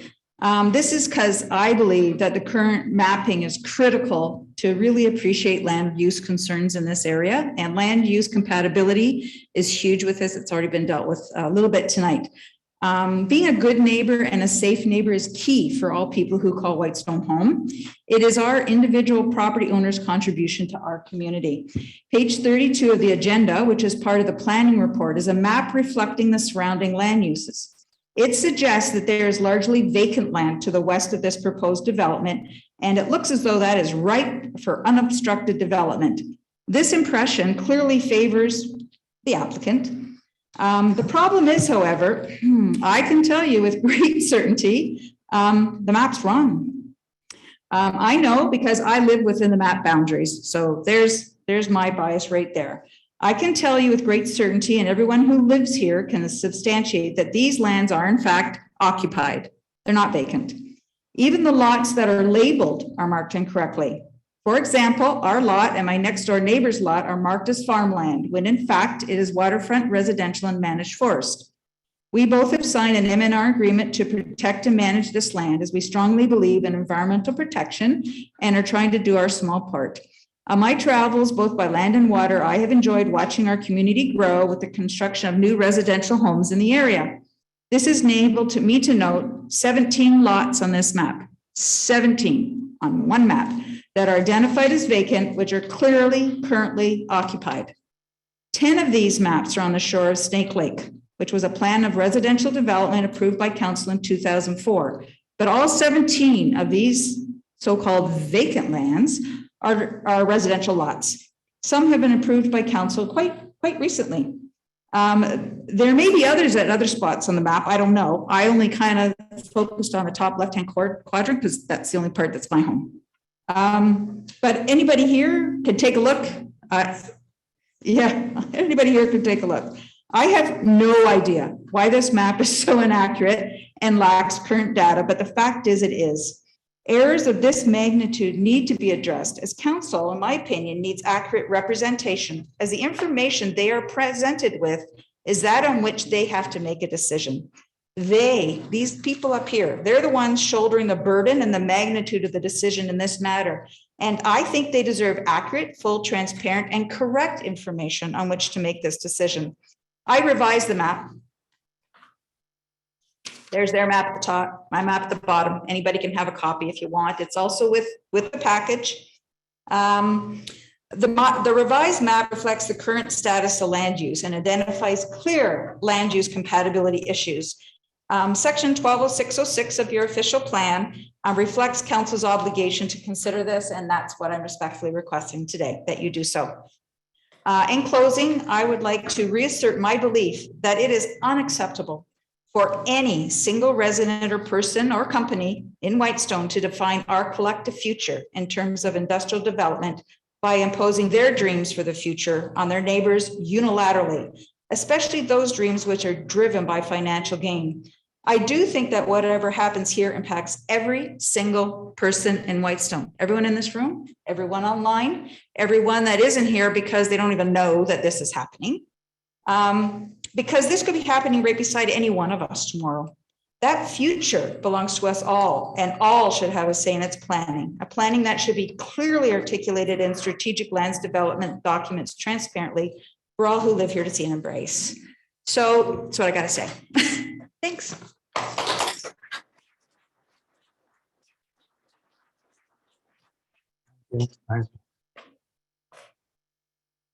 What I actually said, just in case. Okay, next. My name's Adam Gregg. So I'm here to address how the application before the council contradicts the official plan and the strategic plan, keeping in mind that these two documents were created under the guidance and input of the residents of Whitestone.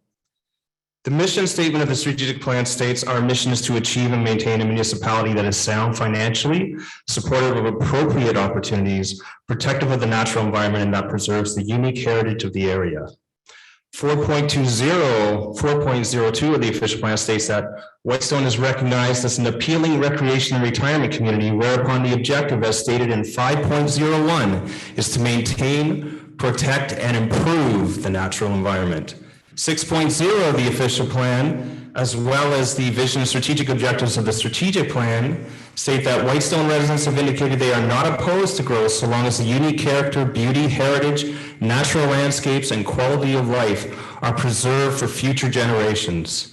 One must question how the growth of a three-stage industrial site along Highway 124 will help preserve these things in Whitestone. In fact, it contradicts the objectives it aims to protect. 5.09 of the official plan, the goal is to preserve elements of the rural character of the municipality along the major roads and highways. It can be assumed that these facilities will be visually apparent to those driving along Highway 124 once the project is fully constructed. 5.17 states to identify potentially contaminated sites to avoid unanticipated impacts. One would hope that this type of application with its proposed scale is considered a potentially contaminating site. As Whitestone is identified as a recreation and retirement community, it is questionable as to how compatible an industrial park is. 5.05, 4.05 in the official plan, as well as the economic development part of the strategic plan, states the ratepayers have indicated that the emphasis must be on sustainability and compatibility with the natural environment, and that economic development must be consistent with the character of the community and the official plan. 4.07 of the official plan states the official plan must recognize the relationship between the differing types of crown land and the expression of policy. Council must strongly consider the compatibility and relationship that will be established in policy should an industrial park be placed in an area that has 80% crown lands, 2 provincial parks, and a variety of conservation areas. 6.02 of the strategic plan states the goal to attract new businesses that do not need to be located in major centers and do not require extensive physical facilities, such as those could be home base and those that provide services to seniors. 4.12 of the official plan recognizes that as the real estate market becomes more competitive, the economy for rural recreational properties increases, growth in Whitestone is anticipated to be steady. 5.03 encourages promoting additional growth in the recreation and residential properties that is sustainable, responsible, and appropriate. 5.10 seeks to ensure an adequate supply of land for new residential development and supporting affordable housing. In a meeting on June 5th, 2021 regarding this application, before it was withdrawn the first time, there was suggestion to in fact restrict and impede residential development around the surrounding area of the proposed site. One must wonder how council would consider a proposal that could potentially hinder the steady growth that has been identified in the official plan. Furthermore, the proposed 3-stage industrial park is situated on numerous watersheds into numerous lakes. Excuse me, are you reading something that you submitted to us? I'm summarizing it as you said I could, and I'll be very brief. I'm going to finish right now. Official plan. Because I'm just conscious of the fact that Sure, there's a I totally hear you. behind you. Of Please course. be respectful. Yep. Official plan 4.3 states the numerous freshwater lakes and the rivers are the lifeblood of the municipality. Policies will need to be carefully constructed to ensure the continued maintenance of the quality of these waters. Strategic Plan 4.2 states the goals to participate in and encourage lake planning and management efforts at the watershed level to ensure that the interests of our lakes are recognized appropriately in regional planning and operations. 4.3 aims to encourage and support programs to maintain and enhance water quality in the lakes, rivers, and aquifers within its bounds. The proposal, should all the plan's subsequent stages take place, only poses a risk to the quality of the waters that the official plan identifies as the lifeblood in the municipality. Council should take into consideration that a risk that this application poses on watersheds that from this property go into Snake Lake, Shawanaga Lake, and Fairholme Lake. Finally, nowhere in the official plan or strategic plan does it state that Whitestone promotes industrial complexes or factories. Respectfully, council should defer this application and take the steps to revisit the official plan and the strategic plan before moving forward to consider this proposal as it is being presented. Thank you.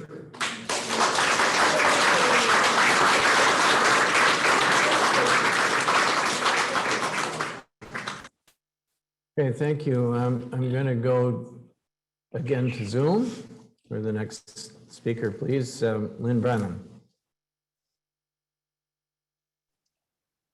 Thank you, Your Worship. It's Lynn Brennan, President of Lake Wawashish Association. I have 3 statements and 2 questions for Mr. Jackson. So the first statement is that this proposal further demonstrates that an OP review is needed sooner than later.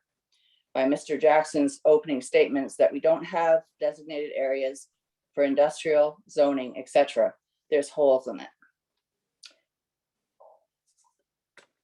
Therefore, we're ending up being reactionary and caught off guard with applications instead of having the zoning done properly.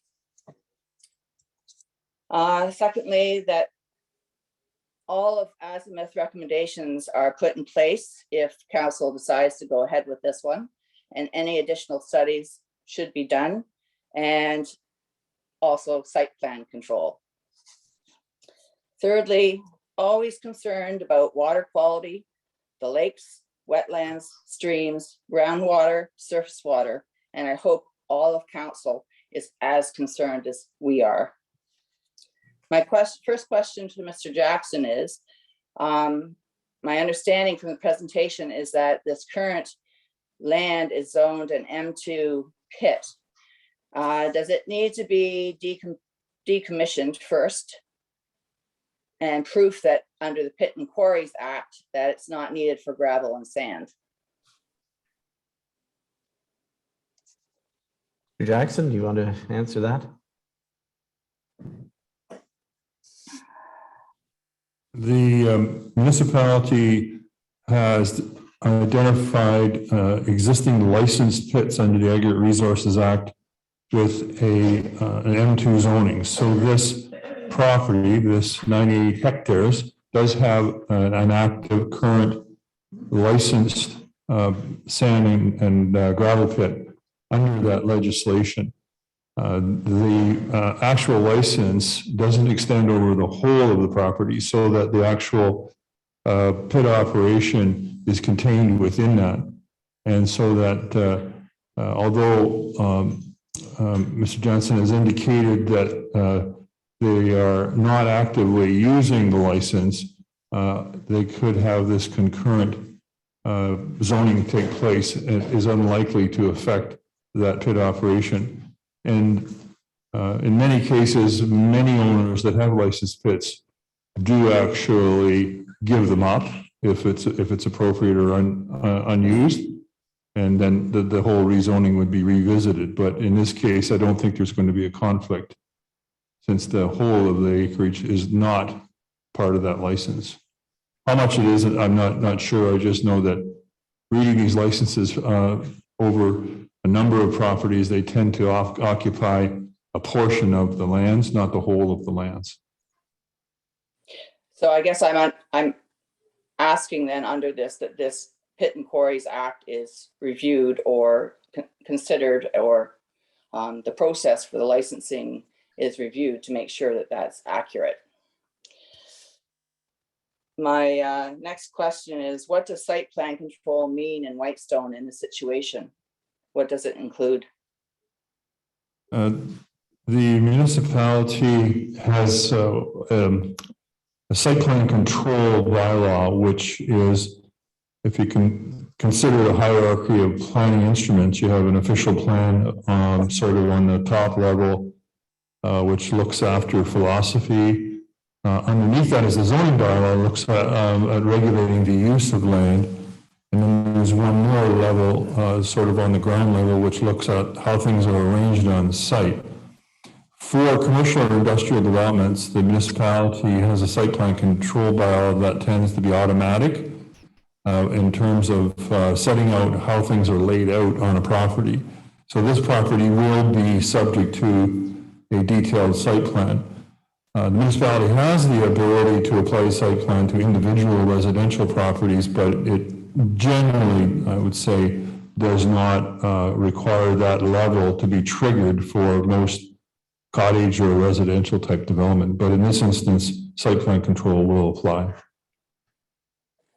Can you give examples of what that would look like for this site?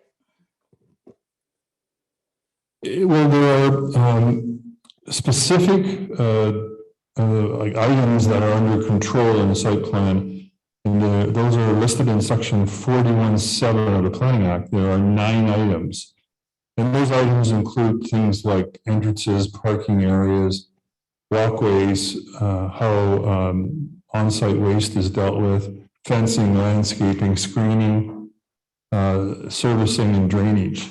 Those will all kick in when the project gets to the stage where it wants to seek a building permit. Thank you. Thank you for the questions and answers. Hi. Next. Yeah, my name is Christine Yamada. I have been a resident of Whitestone, a seasonal resident for 35 years. Never in my wildest dreams did I think that something like this would land on our doorstep. I don't believe that the applicant's representative wants to hold hands with our community. I think they want to make gross profits. What I don't understand is why you are trying to plant yourself here when commercial property in Parry Sound is going for $10,000 an acre. If you're using 10 acres, that would have been $100,000, and you would have had a serviced lot with good transportation on a major highway. Closer to to your customers who are mainly, from what you've said, in Southern Ontario? You say you're going to be doing work for the automotive, making parts for the automotive industry. You say you're going to be making parts for agriculture. Those are all in the southern part of the province. There's not a lot of agriculture or car building up here in Whitestone. This is very confusing for me. We are on a very small 2-lane highway, 124. I'm just kind of wondering, I'd like to ask John Jackson, if I could, has there been a traffic impact study done regarding the number of trucks and cars that would be going on and off of 124? Would there be a need for a traffic light? Would there be a need for on and off ramps for large trucks? Or would they be trying to turn off of one lane onto the property? It's very confusing. I didn't see, any reports. It just said that there was no concern regarding entrance off of 124 by the Ministry of Transportation of Ontario, but there's no report. And I haven't really noticed any reports on this application. There's just kind of broad statements that say this and that, but there's nothing to see. Even the Shawniga First Nations, it was just a notice of assertion. There was no recommendations by them. I just don't understand really this application at all and how bare bones it is. You're telling us you're going to put a 30,000 square foot manufacturing facility on the headwaters of the Shawniga Lake and Shawniga River?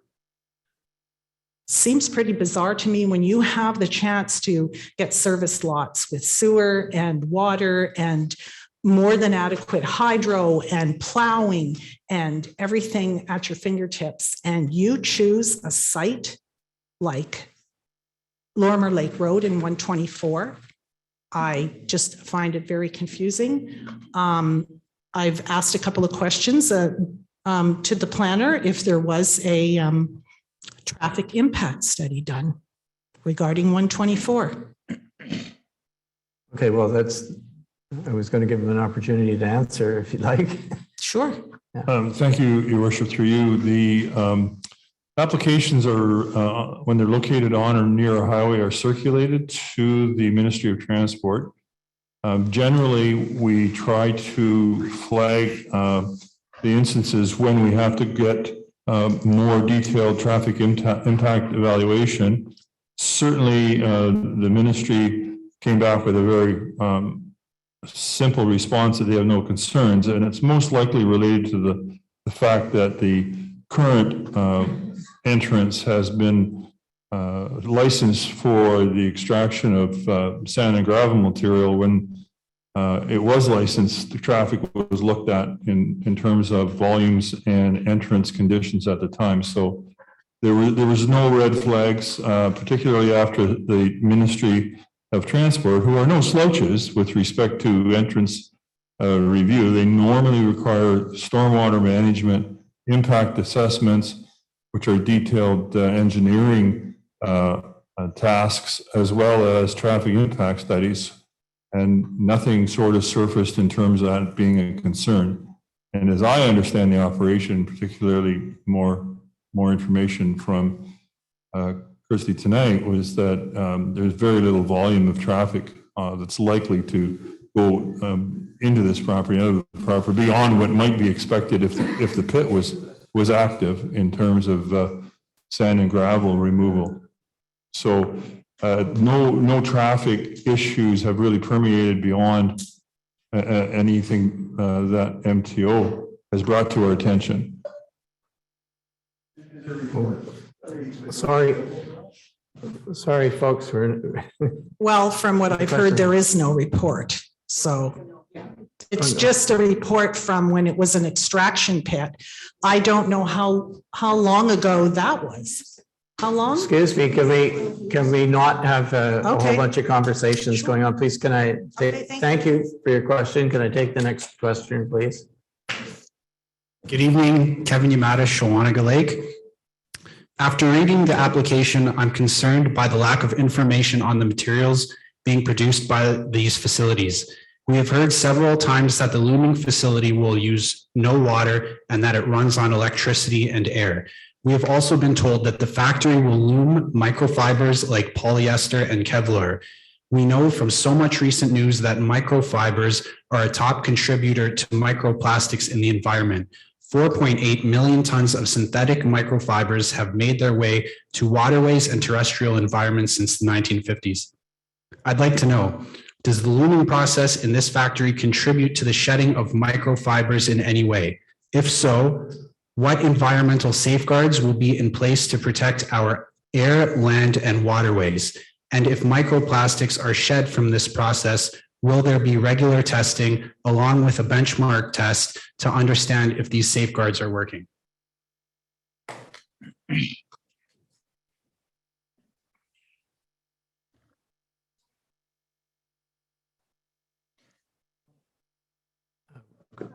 Christy, can you respond to the question? Yeah, no, I please? can respond. Yeah, sorry. Sorry, I'm just. Yeah, in terms of the micro, we don't have waste. We don't have a problem with microfiber waste. We currently where we are weaving, what we call the fluff, there's nothing in the air. We don't have a mask that we have to wear within the weaving area. It is very work friendly, and the fluff that comes off from the bobbins is contained. We do bale that, and that is also sold currently for various other purposes. Okay, so no microplastics will be shed from. No. There's nothing that goes airborne. It's literally, and the video that I've actually linked to the video will actually clearly. I have another question about the coolant that you will be using for the machines. You said that the coolant is reused, that you guys reuse the coolant. Yeah. What do you do with the coolant after it reaches the end of its life? What do you do with it then? How is it disposed of?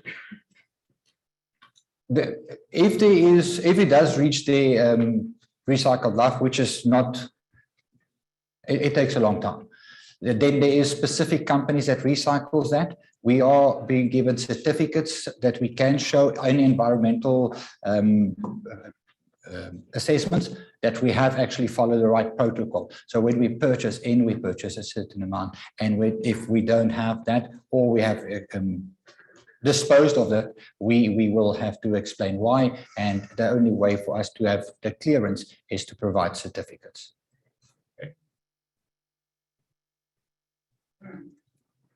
Thank you. Go ahead, please. Mr. Mayor, members of council. Christy, welcome to Whitestone. It must have been a long flight. My name is Josh Davis. I administer the Concerned Residents of Whitestone Facebook page, a page that represents the interest of over 300 members. Like many members of the community, I'm confused by exactly who intends to set up shop at this proposed site. The application has been made by Ambience Fine Homes. The environmental assessment was made on behalf of Westech, and John Jackson's report also refers to Westech. For over a year now, we've been told that this would be an advanced textile looming operation. The current application now also describes an advanced CNC machining facility, which will precede the looming facility, and the machine shop that we'll set up there will be the one to provide up to 50 jobs. As we've been told by John Jackson, this is also not the complete proposal for the property. It's all very confusing. Last year, a similar application was put forward, minus any mention of an advanced CNC machining facility. This culminated in a municipal council session in which the idea of an 850-acre circle of development was proposed around this property to designate the area as a Whitestone Business Park for future industries and prevent adjacent development. Council voted against this business park 4-1, and the original application was subsequently withdrawn. While this current application was submitted by Wes Weira, last year's similar application was submitted by somebody named Paul Spicer. Paul Spicer's business is in advanced CNC machining, and there is such a facility in the current application. This proposed facility seems loosely connected to the textile arm of the business in that it will assist with maintenance and upkeep, but its main purpose has been described as servicing the agricultural, food processing, and mining industries. My question to Christy is, who is Paul Spicer and what's his relationship to this project? Is this Paul Spicer's machining facility?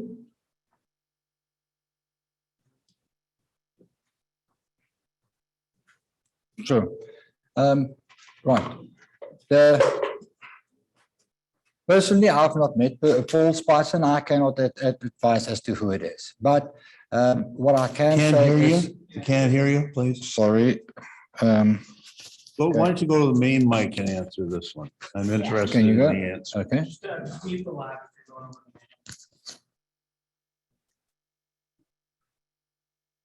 That better? That's a lot better. Thank you. Great. So as I said, personally, I've not met Paul Spicer. And as to his relationship to Westec, that is, at this point in time, not for this meeting. I feel we've...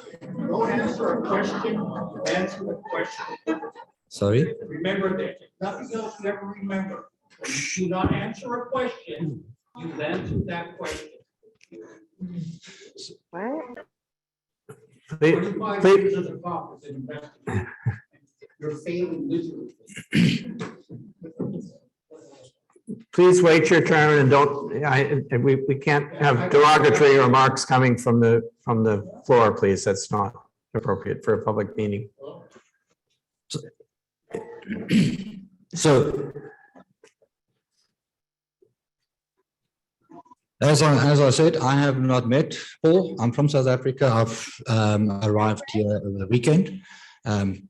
I am not aware or not sure of his connection with the company. We have multiple directors in the company.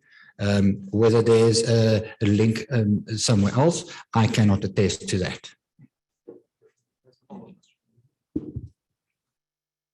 Christy, I guess my follow-up question to that would be, are there any other individuals that are associated with this project that you're unable to comment on tonight?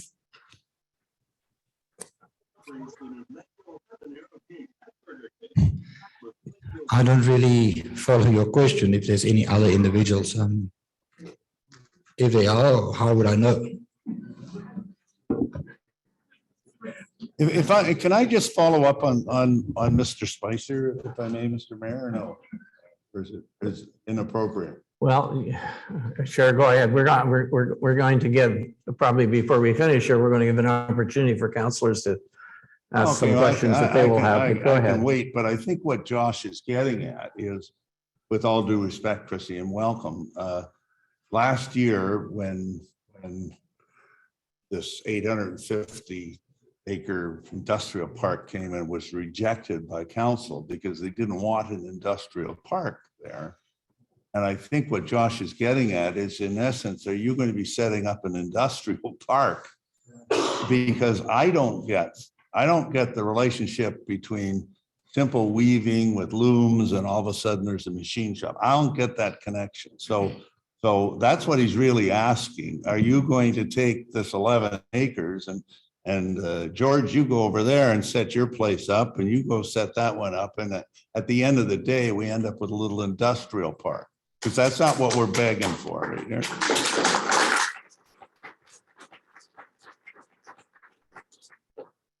Thank you, Councillor. No, I do follow what you're saying. No, that is not the intention. We're not shooting for an industrial park. The notion of industrial park last year, I was not part of. I only became part of this application. And therefore, I cannot comment on what's happened on last year's, what's the name? Although I've been privy to some of the discussions we had, I did not do the paperwork. I was not involved in who was putting it forward. So I've not met Paul either last year nor this year.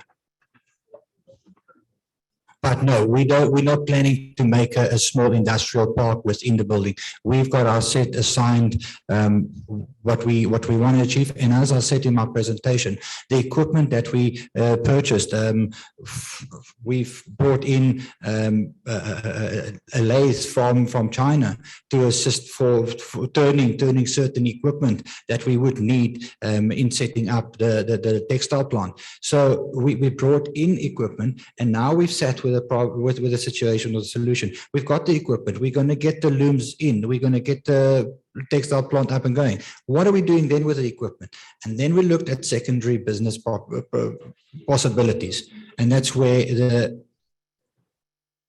door open for. And that's perhaps where Mr. Spicer came in, right, in the secondary part. That would, can you confirm that or deny that? That Mr. Spicer may be part of this secondary part of the business? I wouldn't know. At this point in time, we don't have any I think that's concrete. Our machines are still standing in storage, and we haven't got anything concrete. Thank you. Somebody's muted. I'll just end my comments by saying that's good to hear that you don't have plans to put an industrial park in, because the municipality has already said no once to that business park. Thank you.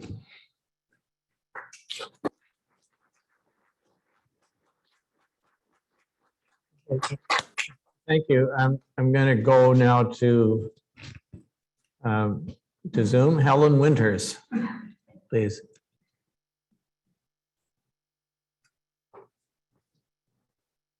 Helen, are you there? Oh, yes, my apologies. And just a clarification, it's Adrian Hood. I don't know why it's saying Helen Winters, Your Eminence or Your Worship. What I would like to do, if I may, is pose a question to Mr. Jackson. If he could tell us specifically what direct and recent, and by recent, obviously, I mean 2021, 2022, consultation has been done with First Nation groups, including the Shawanaga Anishinaabe group, has his company and or town council undertaken? You want to try that one, John? Thank you, Your Worship. The application was circulated to a First Nation. The closest First Nation as the crow flies was Shawanaga First Nation. And they submitted a comment, I think, as late as today. So they were aware of the application. Thank you. My apologies, that wasn't what I was asking. I have to admit, I'm a little kind of confused why the representative who West Tech has chosen to provide can't really speak to the primary participants, or can't even speak to whether or not they're engaging with Canada's First Nations, especially those who are immediately adjacent to this product. I'm a little, I have to be honest, confused. Normally, a representative of a company should be able to speak to the primary participants and which other groups they've engaged with.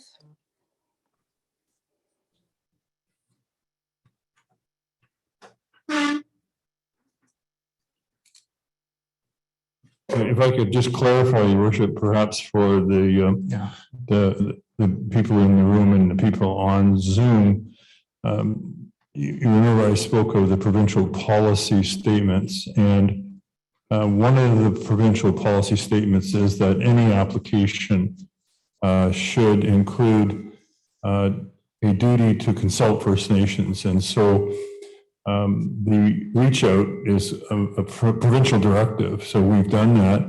The actual First Nation that is the closest to this is probably 50 kilometers, as I say, away. So I'm not sure what the point of the question is, but we get I'm happy to clarify. We get our responsibility, if you like, under the provincial rules in respect of this matter.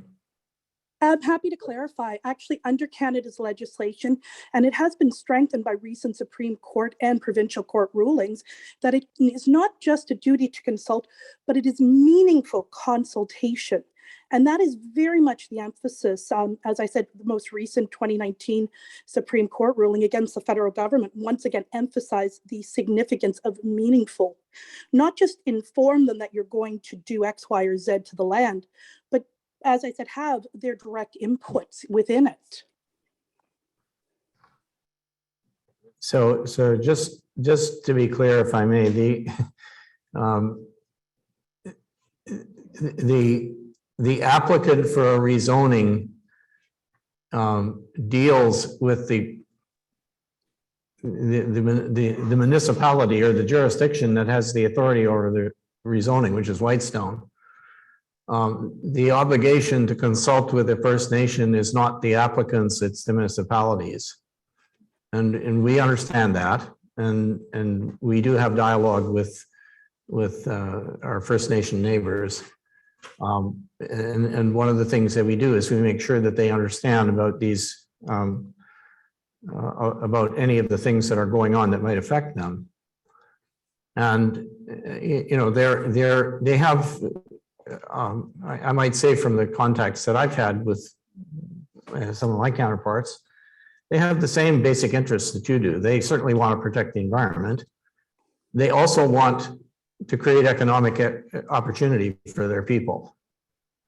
If we're speaking actually about so the Shawinigan, you know, if you were to talk to them, they would probably be expressing some of the same interests as residents of Whitestone. But anyway, the applicant is not, I'm just trying to make the point, the applicant for rezoning in Whitestone is not obligated to go around to other neighboring municipalities and First Nations and ask them if what they think about what it is they want to do. I mean, this is like it or not, this is our problem to deal with in Whitestone primarily. So. with just a question, Your Worship, I would strongly suggest that Shawanigan Lake has direct ties to the Shawinigan Nation itself. And I would also suggest politely that that the information, perhaps I missed something in the package, but all I saw was a generic 2016 statement stating, in essence, they are open to development. But if you take a look at their actual website, all the recent developments have focused on a wind farm and some with regards to small scale cannabis shops. There's no indication of an industrial park or industrial manufacturing or any such with regards to this recent ban council. Anyway, I don't have any further comments to your question. Well, it doesn't sound like a question, but I've answered it to the best of my ability, and I think so is Mr. Jackson. So we're going to take the next questioner in the room here. They have no answers. Thank you. Go ahead, please. Hello, I'm Karen McClellan. I'm just a little bit down from the site you're talking about. And I want to thank you, Mayor Crombie and the councillors for us being able to have this. And for you, Chris, for taking on a very big challenge, and I appreciate that. And some of my questions have already been answered. One of the things is I've been coming up here for about 30 years, and for the last 2.5 years, I'm permanently up here. And so for me, my mindset up here is to get away from the rat race of the town, of having roundabouts and 11 roundabouts and 4 kilometers type thing. And to see this happening here, it's really hard for me to face because for 30 years, I've been waiting to come up here to get away from it. I appreciate you thinking of Canada to give us jobs. It's very important especially in town. For the people in town can't get out here if they don't have a way to get out here. So I appreciate that, thinking of Canada.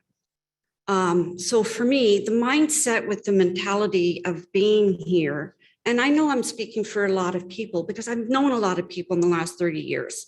They come up here for that reason, for the quietness and the peacefulness. If we want to go high on the town, we go to town. So we're used to going to our doctors, to the dentist, groceries, pharmacists, whatever, to the show or whatever, going that distance. So for us doing a drive back and forth to work, it's not really doing us a big favor for the sake of maybe 20 people. But having jobs up here for people, it is wonderful. And I thank you for that. So one of my questions, I've got two. One of them is it John? Yes, go ahead. Did I remember right? Okay. Yeah. John, what my concern is with the septic system, I'm a city person that's been last 2.5 years learning a lot about septic system. You don't put Kleenex down. You do not put grease down, and you do not put sanitary things down. That can cause a problem. Is that thinking outside the box and thinking along that part of the line when you're talking about the people coming in to deal with these critical issues? Because to have something go wrong with the septic system, and then you've got to have somebody come in and repair. And when you're, in my case, $400 to have it done, but I had an extra $250 for repair. And that wasn't expected. So to have all those unexpected items go down causes problems. Has that been in the group of the topics that you're dealing with for the septic system? Go ahead. Thank you, Your Worship. The point actually was touched upon by Christine when he spoke that we are required to comply with the requirements for the installation of such systems, and those systems vary based on the type of use. So I'm not sure if you're familiar with the Building Code Act, but there's a Section 8 where it sets out all the various regulations that apply to different types of systems. So the system that you have for your home will be a different design and a different capacity than that would be for a commercial or industrial use. And they're very strict, very clear, and very adequate in terms of serving the various types of users. And they'll have to go through those very fastidious kinds of details before they'll get the necessary certificates to even build a building. Okay, thank you. That answered that question. Another concern, this site is on a hill. When you're dealing with, and I see it all the time because I live on Highway 124, somebody going down the road doing 100 kilometers an hour, pulling tractors, trailers, or boats or whatever, and they crest that hill and there's a truck going in. A truck takes time, loaded or empty, to gear up or to gear down. And somebody's going to crest that hill and it could be an accident. And so to me, there's my concern. Now, the question I have for you, I'm trying to understand what kind of metal fabrication that you're doing. Is if it's sheet metal and you're dealing with major ton presses, or you're talking lathes, or is it just doing nuts and bolts and taps and drills and stuff? So you're not dealing with big amounts of metal with big trucks coming in with sheets of metal on. Okay. No, we're a precise engineering facility. We're dealing with smaller parts, components. Most of the orders that or products that go around could fit in a car or a pickup, and that is the size of metal business that we're dealing with. Another little question, be my last one. Do you have any idea what kind of inventory you're going to be dealing with textiles as well as the metal? Ballpark.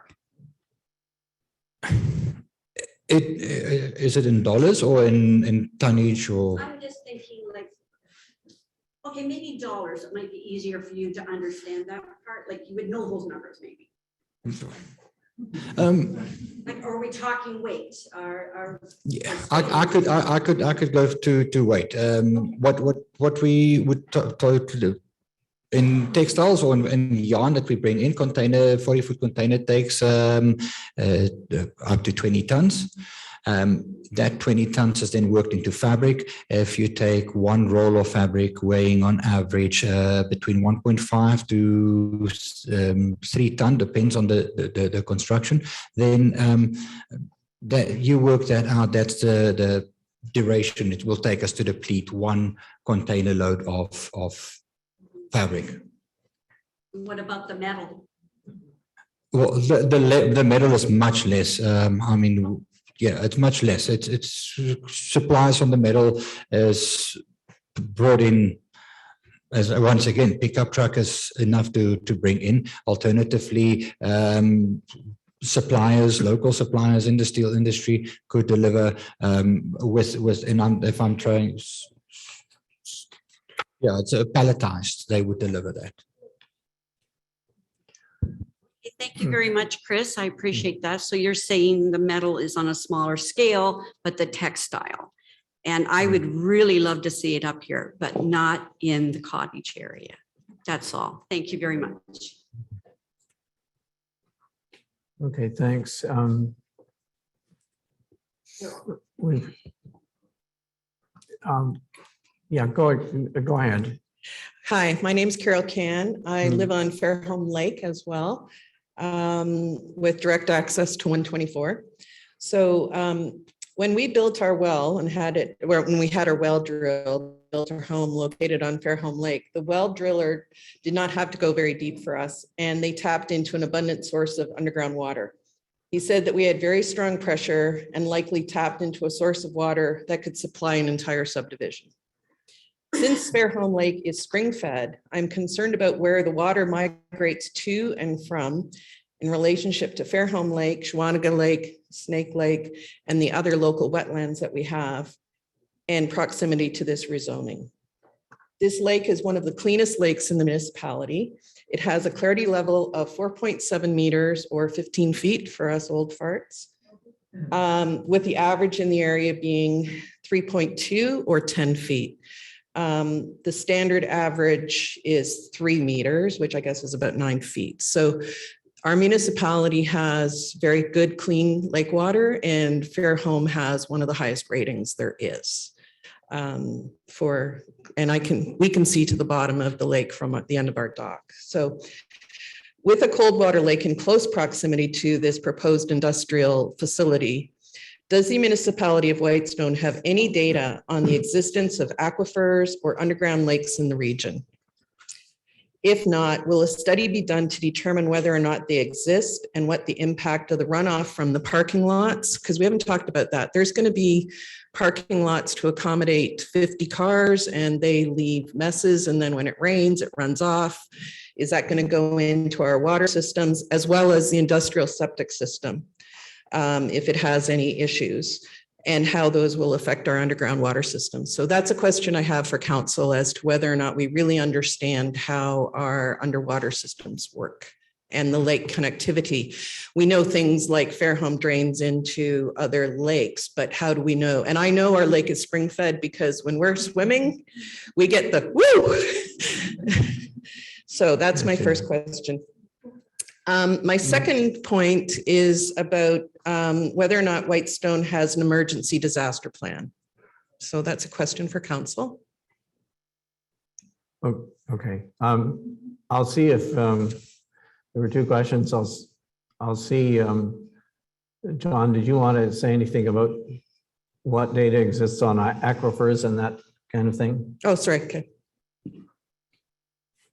Just that it's an issue that is often visited as part of the site plan approval process, where it was very common to have grit separators where there's an anticipation of a dirty water source that might enter into a clean water.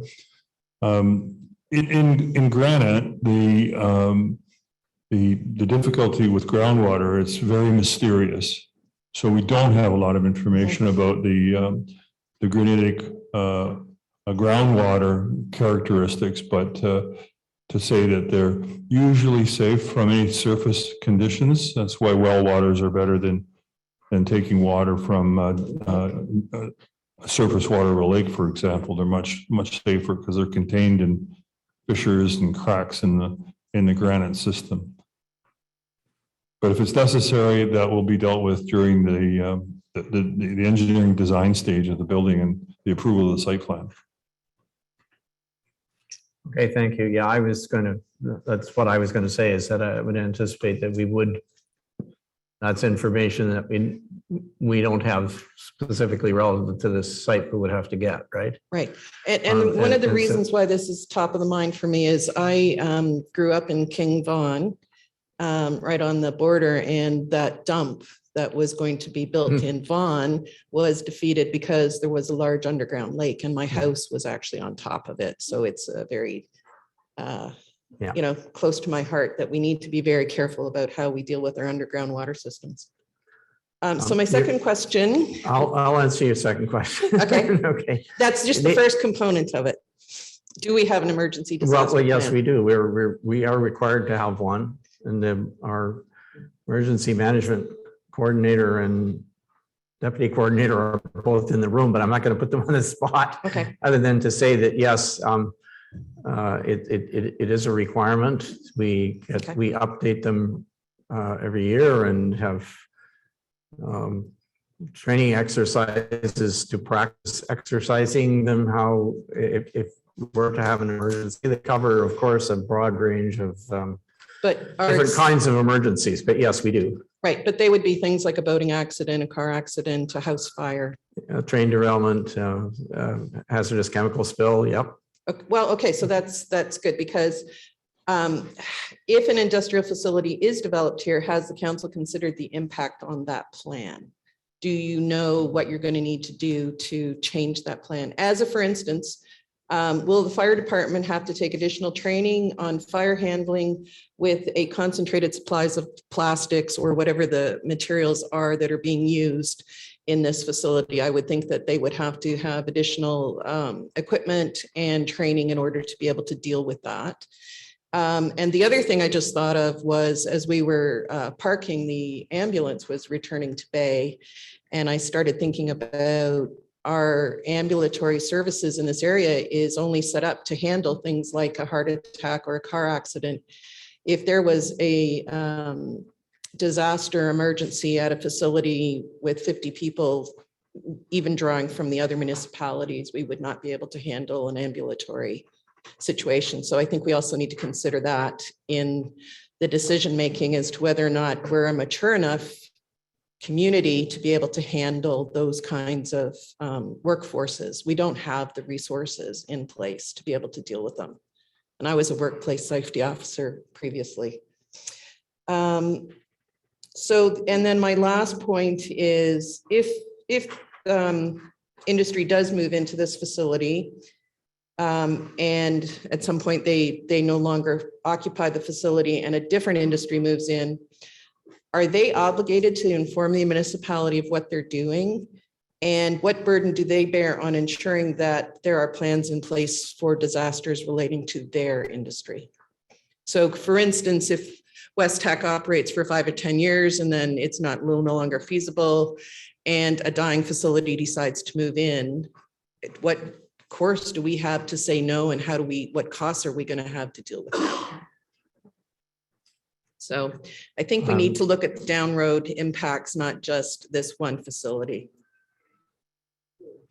Yeah, I think those are fair questions. I mean, we do have some in West Parry Sound as a whole, as you know. I think we have some much more sizable manufacturing facilities than this one. Right, and they would have the professional full-time paramedics and fire departments to deal with it.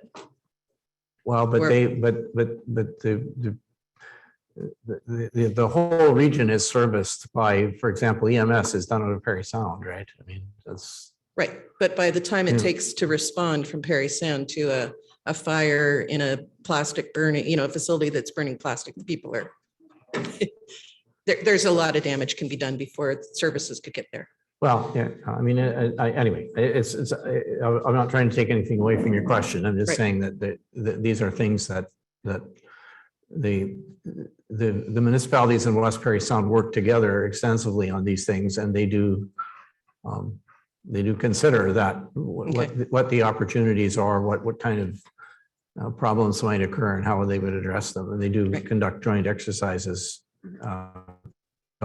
Right. So I guess my points go back. I think to be honest with you, I think we punch above our weight as a collection of relatively small communities in terms of EMS and emergency services. You'd be surprised. So I Anyway. guess my points are also going back to the similar question that everybody else has been asking is why here? We are not suitable. We don't have the services. We really are not a suitable place for this facility. Okay, well, Thank you. thanks. Yeah. I'm conscious. I'm conscious of the time here. We've got several minutes of business to conduct when we're finished this. And our curfew is essentially 10 o'clock. So I'm going to try to wrap this up in the next couple of minutes. And I did want to have an opportunity for the counselors also to ask some questions. So I think, maybe we can take, if you're quick, we can take perhaps 2 more questions here and a question from Zoom, and then we'll okay. And then we're going to wrap it up. So Okay, just as a general comment. Yeah. I find it unacceptable this meeting was not a public meeting specifically for this subject. It shouldn't have been incorporated in a regular council meeting. It's wrong. Anyway. My name is Ed Can. I'm a retired executive and a financial executive. I live with my wife, my better half. She says I'm the worst half, but there you go. Anyway, I will try and be quick. A question was asked and you didn't basically answer it, that we don't understand the corporate structure.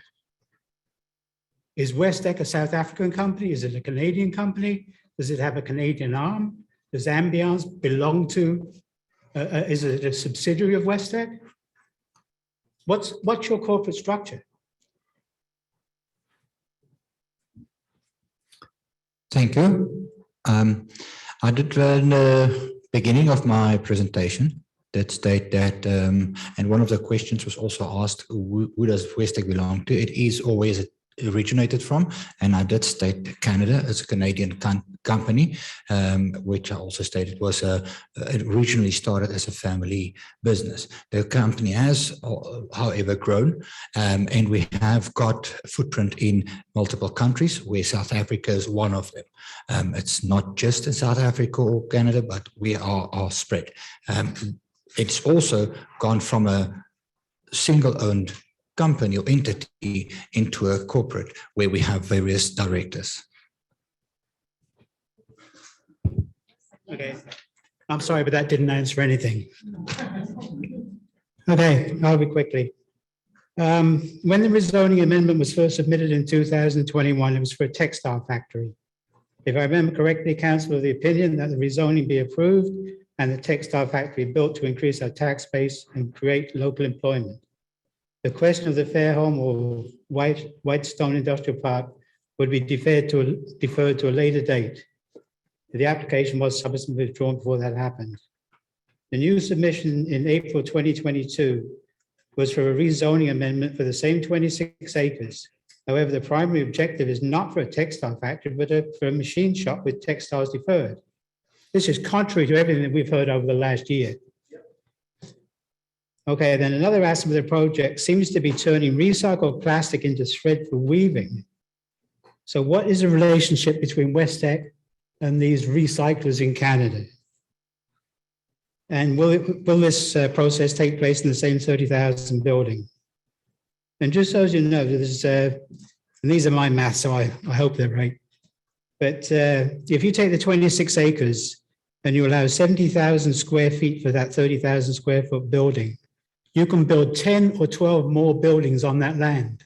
If you're only going to build one, what are you going to do with the rest of it? Mr. Mayor, through you, I would have the following question, a question for Mr. Jackson.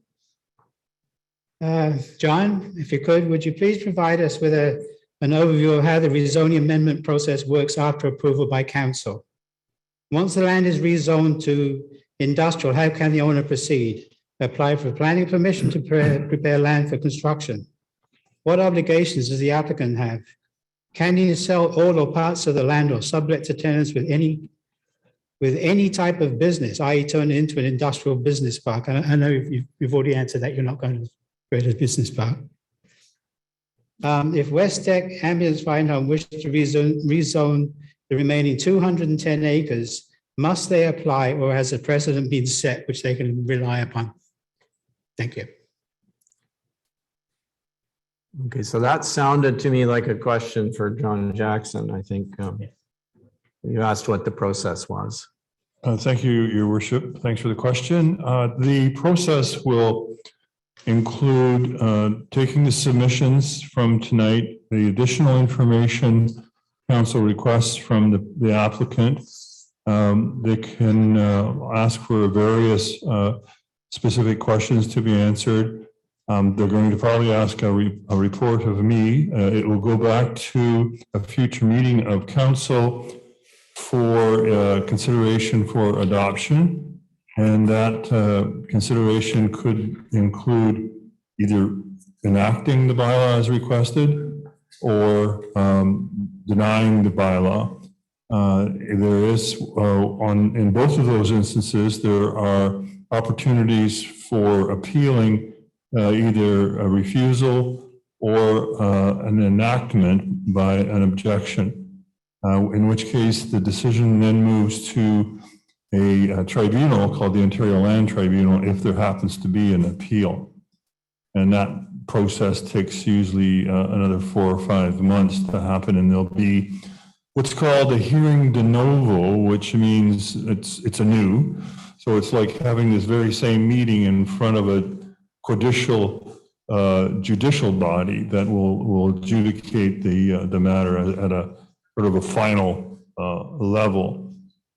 So that's the process. The municipality is under some obligation to give the proponent a decision, whatever that decision is. The Act actually calls for an opportunity for the applicants to appeal if they don't get a decision within 3 months. But I don't think that that's something that West Tech or Ambience or the applicant is proposing. They'd like to, I think, work through any of the issues. In terms of the rezoning of what portion of the lands are involved, it's just the lands that are subject to the application, which include the acreage along the highway. If there was to be anything expanded outside of a pit use on the balance of the property, you would have to come back in terms of another application before this council. Okay, thank you, John. I'll be quick. Jennifer from Please- Lower, I just please go moved ahead. a couple months ago onto Lorimer Lake Road, 2 kilometers from the proposed site. So my question is a bit about how much land would be used. So I'm confused. It talks about using 10 acres of 200 acres around for a weaving facility, but then it sounds like there might be other buildings to follow. I'm wondering how much land would be allowed for this industrial purpose. Very concerned about all the clear cutting of all the trees back there. And if West Tech bought 200 acres, again, what percentage is allowed to be used for the zoning purposes? Like when I bought my property just under 5 acres, I can't just go clear cutting what I want to do, like clear cutting all the trees. So I don't get that part. And also, I think you mentioned that you've already bought some properties around. My concern is there already parts of the facility already set up? Because it sounds like everything's already here, or there's some things that are already here. It's kind of like things are happening before and then permissions being asked later. Okay, so it's, again, 2 parts to the question. Do you have a quick answer to how much of the, John? Yes, the part of the property that is before council in this application is just that specific 10 acres of the 225 acres. As I say, that any intention to expand outside of that zone boundary would have to come back as a separate application. And yeah, I thank you. And I dare say much of the 200 acres is in fact not suitable for development. It's not like, you know, you start with 5 acres and then you get, or 10 acres and then you get another 50 and another 50. If you read the environmental report, you'll see that there's chunks of that 200 acres that are really not suitable for anything other than what's there right now, which is What trees and wetland, right? But and various things. But anyway, so I don't know if you have any answer for the rest of it, or Christy, if you had any other response you wanted to. Sorry, can you just repeat your second question, please? Just repeat your second question towards me. My question, you mentioned you already have properties Oh, yes, that's right. around here. I'm just wondering, are they part of the facility? No, no. The other properties the properties we do have around here is not part of this facility. Each property or the other business interest that we do have is all run in separate businesses, and we're not crossing borders on any of them. And you're not able to tell us what those businesses are? Like, Well, one of the ladies that spoke earlier referred to one of the businesses, which is a resort, and we also have facilities where with accommodation where certain of the members stay. Canadian members. Sorry, there was also just another point made that I do think I need to clarify, because it's also a very hot discussed topic on the internet, and that was the one the gentleman raised about the plastic recycling. Right. What we stated is that we are in discussions with people or with companies, and it's a company in Alberta, Canada, that approached us. They have a facility that recycle plastics. They turn so their supplier recycle the plastics in Alberta. They turn that into chips. Those chips needs to then be extruded into a yarn.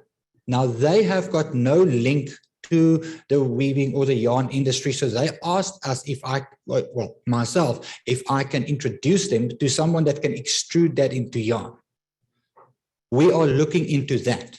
Should that be successful, and it could be a yarn strong enough to replace a polyester or something like that, we could be fourth in line to then use that recycled plastic rather than supporting the current industries that exist. So this is not current situations, it's something that may happen. We're investigating it, so there's no dead set on it. Someone asked me if I know of somebody that can extrude it, and I've put them in contact. They're talking about it, and should anything come of it, we will have the benefit of recycled yarn that we can use in our processes. Excuse me, so you would be doing that here? No. The recycling, everything is being done currently already in Alberta. But you said that's a future. No. The future possibility is weaving with it. We don't know yet currently if the yarns that will come out of that process will be suitable for our product. So there's a lot of process that needs to go through and be approved, but we will be last in line to actually benefit from that. But I know that the recycling company is already in Alberta doing recycling. Okay, folks, thank you very much for your questions, and it's been a very interesting discussion. I want to give the members of council just an opportunity to ask any questions that they have. We're going to run out of time soon, and we have some business to do. I was slated to speak, and I wasn't given an opportunity. So I was one of the people that was slated to speak, and I wasn't given an opportunity to speak. I don't know who told you were slated to speak. It says right on the agenda, Michael Badashka, and there's a number of people that are slated to speak. Well, and Mr. Mayor, my feeling on this is a public meeting, and the public wants to speak. If we have to do accounts payable or something, we can extend our curfew from 10 until 10:30. There's only one or two people left. Let's let them speak. It's important to them. There should be a motion to extend. Well, look, I'm sorry, but if I do this for you, then anybody else who wants to speak, I'm on the agenda. I'm on the agenda. That's the point. But you provided a written submission. Yeah, but my written submission is not different, is different than what I'm on the agenda to speak about. All right, 2 minutes. 2 minutes. Okay, 2 minutes, okay. I'm just gonna take 2 minutes here because I think. No, my property abuts right next 350 acres. When I bought this property in 2008, I did my research into this municipality, and it's because it's a substantial investment, and it said that this is a cottage community. Now, all of a sudden, we're a cottage community and industrial park. And this just doesn't make sense. I have a whole bunch of things about the environmental issues. I'm not going to reiterate that, but what I'm going to talk about, what is it going to cost the municipality? So I'm going to look at let's talk a little bit about money here. Okay.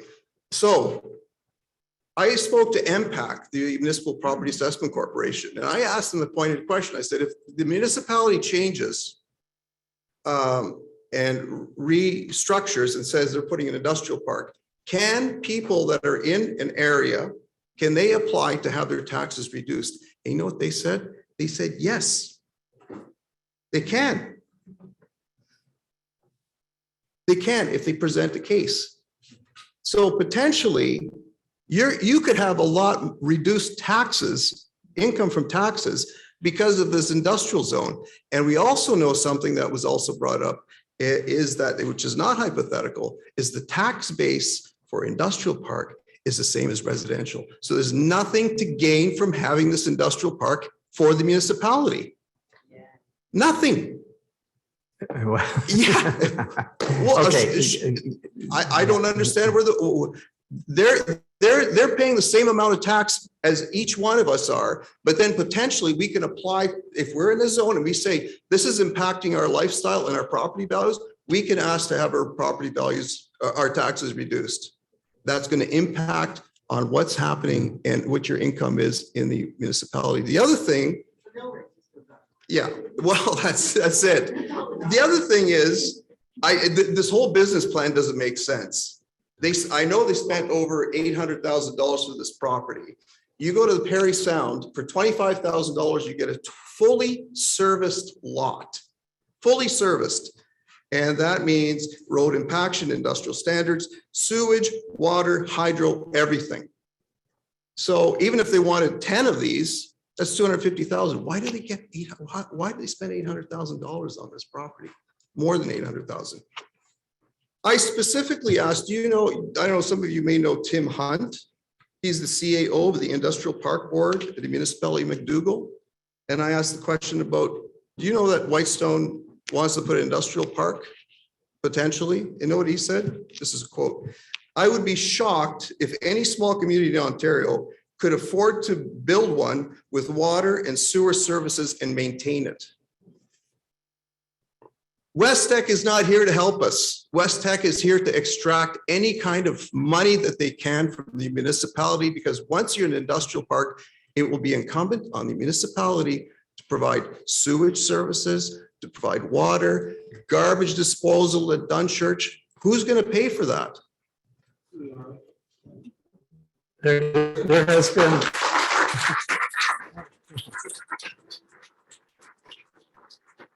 Thank you for your comment, but I think you've heard that there is no intention on the part of the municipality to service this particular property with those things that you mentioned.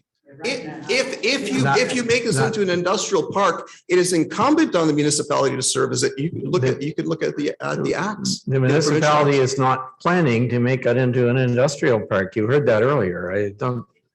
Well, having an industry there is not the same as an industrial park. This is being zoned industrial. Okay, look, I'm sorry. It's we heard your comment. Thank you. I'll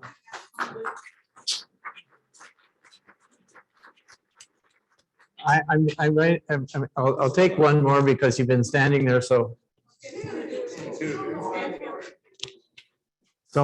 patiently. I move that we do two. Is there a seconder? Thank you, Nick. All right, fine. Go ahead. I'll be quick. But wow, engagement is through the roof here. Thank you so much, everyone, for being here. Thank you for engaging in discussions beforehand also. I'm going to go ahead and thank council right now for the difficult job they have and the amount of work and discussion they're going to have to do going forward from all of the questions and comments they've heard tonight. I came here and there was a few red flags for me. As a resident of Whitestone, I am very concerned. I am leaving here with even more red flags than I came with. What the hell? The ambiguity, the secrecy that I've gotten from Christy is mind-blowing for me. I cannot believe what I'm hearing. I wanted to, as I said, I wanted to keep it short, but I'm going to say one thing from a past meeting here. John Jackson, here's a quote. In order for a municipality to enforce any type of legal action, they need to have bylaws put in place and they'll give you the teeth that you want. It's another layer of legislation, but that's the only way it has true meaning in terms of the environmental goals that I think we all here subscribe to. So what I know now is that we have no legal teeth. We are dealing with West Tech that, if you haven't noticed, have jumped from one thing to another. It started off, we heard there was going to be some sort of plan that dealt with textiles. We're now hearing that it's metal that they're dealing with. We had some excellent comments here tonight, and we had some professionals weigh in on Zoom and also here. We are lucky that in our municipality, we seem to have people who are very concerned, who are passionate, and we have people who are professionals in industries that they quoted us on some concerns they had. If any of us are leaving here tonight feeling better than when we came, please let me know. Because all I've heard tonight are people who are very concerned and have not, and they've done their homework and are not leaving here feeling any better. Thanks.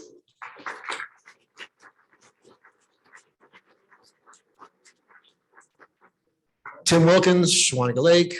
One quick question for council. All I've heard is overwhelming opposition to this project. You're elected officials, you're supposed to represent your constituents. How could you pass this amendment when obviously no one wants it? That's my only question.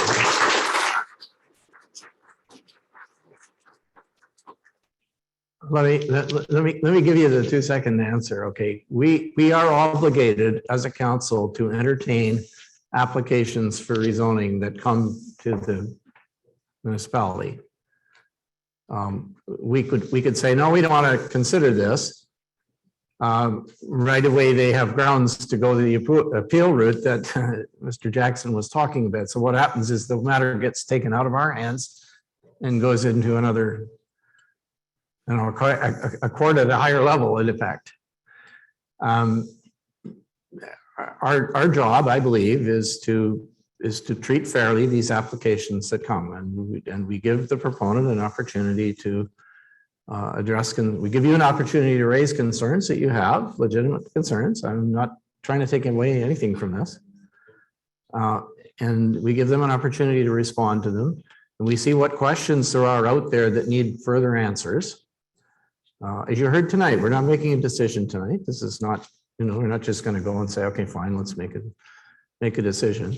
But it's a process that we have to go through, and I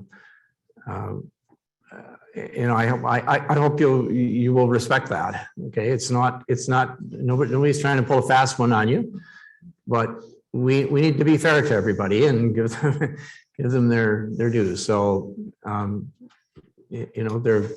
the next step is that we will be going away and looking at some of the questions that have been raised and some of the information that's missing or that's not clear or whatever, and and there'll be more to follow. And hopefully you will see that council is in fact taking your concerns very seriously. Anyway, thank you for your time. I do want to give the councillor, and I'm just going to go quickly around the table here, to give an opportunity for them, because they're mainly here to listen, but if they wish to ask a question or wish to raise any comments, I think we should give them an opportunity. So if you want to start, Councillor Woods? Sure. Thanks, Mr. Mayor. First, I'd like to thank everybody in the community for staying involved. I know this has been quite the hot topic. If anybody looks at any of the Facebook pages around here, there's been probably somewhere in the neighborhood of 1,000 comments made on this. I would like to welcome Mr. Christy Jansen. Although you may not be living here, welcome to Whitestone. If you could extend that welcome to Wes. As a ratepayer, every single one of us should be welcomed here. Absolutely every single one of us should answer and ask questions. But there's a place here in Whitestone for everybody. Whether or not we all agree on things, we should all try our best to ask respectful questions and make everyone here welcome. And I would just encourage everyone to please stay involved in this process and keep every single one of us up here accountable, because that's your job and our job is to listen. Thank you.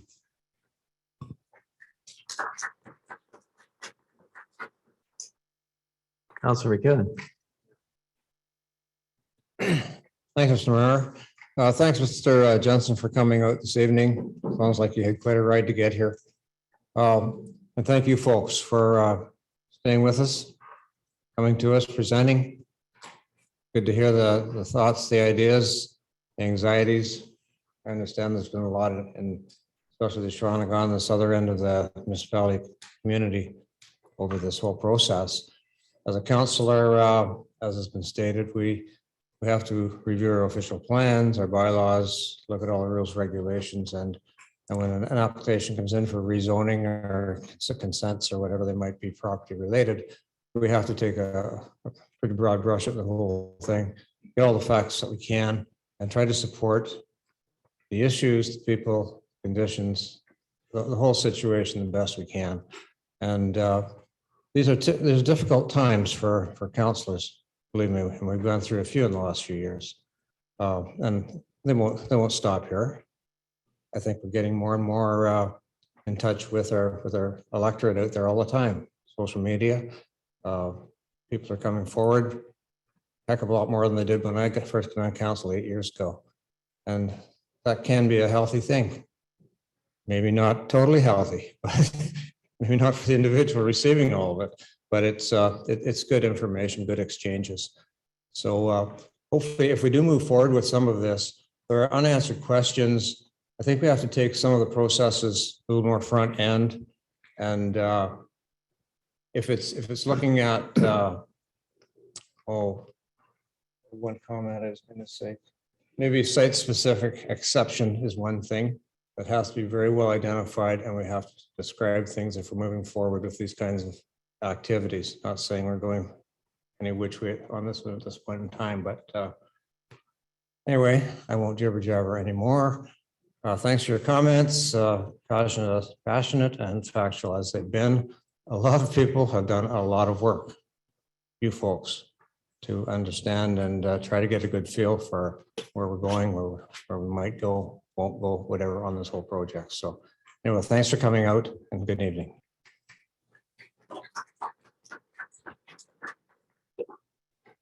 Councillor Lamb? Yeah, I'll be brief. I echo comments Councillor made.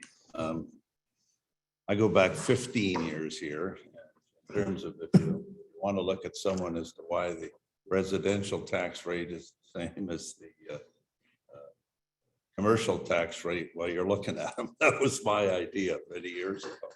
And it was to attract business, small business and home-based businesses and things like that to this community. I can tell you that I never envisioned,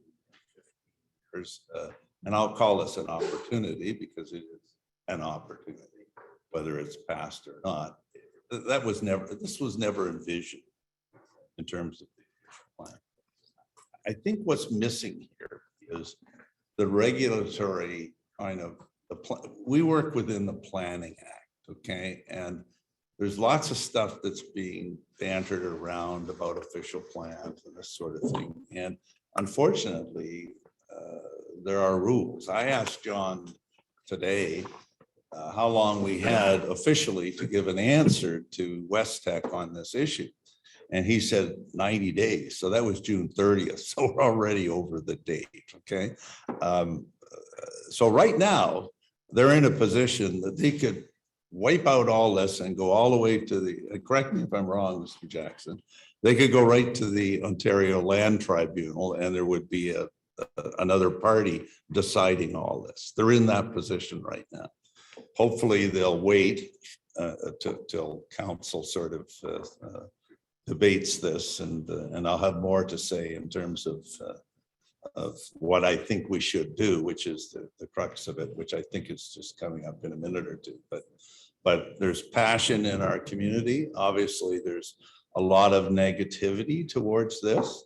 Hopefully, Christy, you sense some of it. Frankly, I'll be frank, I find it very vague. I don't understand all the processes. People are talking about weaving. Now we're talking about machining and they don't understand. And when I try to go into your website and things like that, I find it very vague. There's nothing there. There's nothing there. So, if you're coming to a community like this and saying open arms, then you have to be open arms and you have to be transparent and you have to tell us. And there's a vagueness here that makes people feel very uncomfortable. And really, really good companies get ahead of that. And they take all the drama out of it by answering the right questions. And I just think there's too many things up in the air right now. And again, I appreciate you coming. You have the ability to do what is necessary, whatever you guys feel is proper. We do have safeguards, and I'll talk to this in a minute as to what we can do in terms of this application. Someone talked about dying, right? Not literally dying, but dying fabrics, right? And again, correct me if I'm wrong, Mr. Jackson, we can say you're allowed to do this. You can do the weaving, right? You're allowed to do this. You're not allowed to die. Boom, right? We can limit exactly what you can do, and you can't go outside of that in terms of this application. People have to understand that, and I think that if it's ever approved, is where we're kind of heading on this thing, in my opinion. But anyway, okay, thank you. And I'll say more in a minute. Thank you. So, excuse me, I would just like to make a point on that. As far as we know, and the work that we've done on it, the dyeing processes are not allowed in Canada. The chemicals are not allowed, and it's environmentally unfriendly and other reasons. So no, that process cannot be taken forward. Not that it was ever our intention. We're not in that business, but yeah, we did have a look at chemicals and processes which are allowed and not. My final comment will be all that I've heard from this is, if environmentally, and that means every bit of environment, air, water, and noise and everything else. If you're squeaky clean, okay, if truly you're squeaky clean, that will take a lot out of this drama in the room, okay? Because that's what it's really all about. People are afraid that what's going to happen, it's going to affect them, and if it's not, then that's a good thing. But if it is, then that's what they're getting at, right? And they ask some very good questions. So anyway, thank you.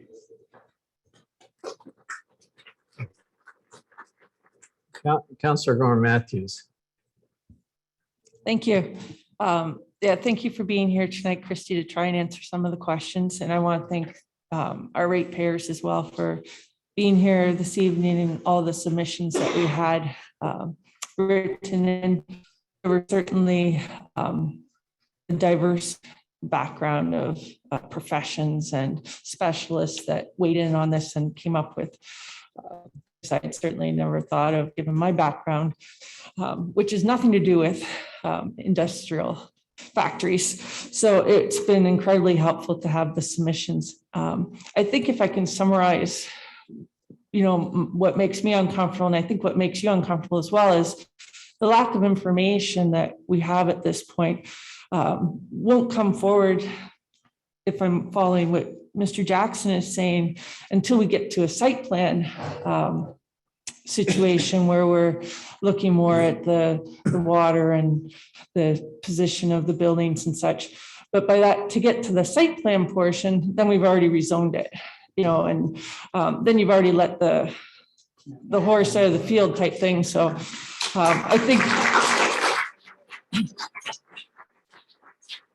think that's everyone's issue. And I can understand what West Tech is saying, is that they don't want to pay for all of these studies and such, or get into that depth of work until they know that they've got rezoning. So I think we're in a kind of a catch-22 here, where in order to be comfortable with going forward with rezoning, we need more information. And I understand that that may or not be forthcoming before we're able to make that rezoning that would come with the site plan. And that just is what I think compounds everyone's insecurity with the moving forward. Thank you.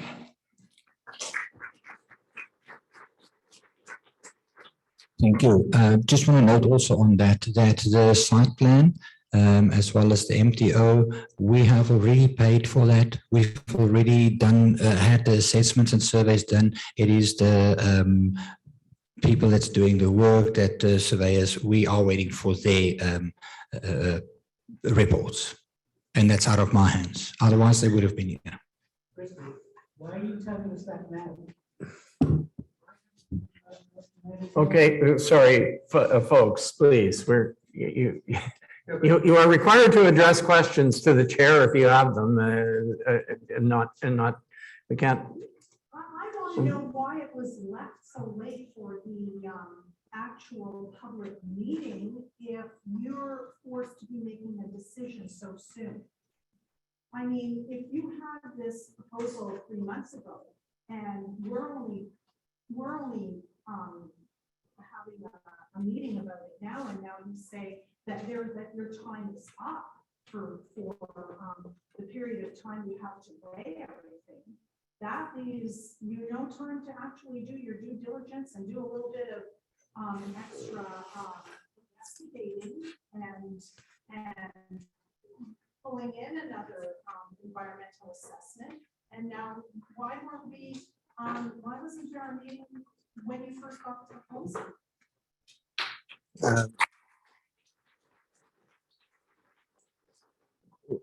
Okay, I don't know if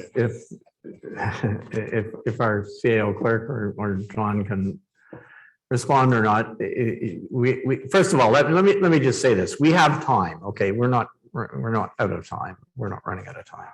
Well, I'm saying if we decide that we're not going to deal with the application, but we're going to work through the things that have been discussed tonight, and I don't believe there's a gun to our head at the moment. That's if we don't do any. That's if we just put off the responsibility. But look, these things take time to organize. We have to give notice of public meetings. We had to have the report that we get, all of the various bits of information together that we did get. And as you've seen, there are still questions out. So, well, that's anyway. Look, it's folks wanted to have this discussion at a face-to-face meeting. We had to get organized to do that. So there's things. To have the It's not like you're doing us a favor, like we are ratepayer, we basically pay your salary. So to tell you, for you to tell me that you're doing me a favor by inviting me to these meetings, I think that's a little No, bit. no, you could have had the meeting earlier if It's you'd be the law. prepared to have It's it on not a Zoom. It's a favor. technical issue, you know? We've been more than forthcoming and meetings have been canceled. And, you know, like we have Chris here and following Counselor Lamb's line of reasoning. Chris, are you willing to sign right now that these proposed industrial properties are only going to be used for the little screws and nuts and for weaving something that is not going to be environmentally unfriendly? Are you willing to sign off on that right now? As a company, you're the company rep. As far as I'm concerned, yes, we are. You are? Yes. Okay, folks, listen, excuse me, but That would clear up everything. If he's willing to say that they're not going to do any other thing other than weaving some material, then I don't think there's gonna be a whole lot of people going against it. It's the thing that we don't know, that if he gets his way and you zone it industrial, and then 2 weeks down the road, he decides that West Rock or whatever it is that you belong to, decides they're gonna close shop and sell their business off to, what was that company that the other gentleman was bringing up that no longer? okay, look, folks, I need to, Be able to do that. I'm gonna answer your question because I had a couple of remarks I wanted to make at the beginning. You need to understand this, okay? I personally have been here in this community for 70 years. More than that. And I've been here 50. And I've watched the changes that have happened in the community over that long period of time. And they're going to continue to be changes, and we're going to continue to have things that we need to deal with that are opportunities. But I don't want anybody to go away here tonight thinking that somehow or other, the members of this council, and I think I can speak for them, I don't think anybody sitting at this table is going to agree to something that is going to trash the municipality, is going to trash Shawaniga Lake or your property, lower your property values. We're not going to agree to that. We're not. So we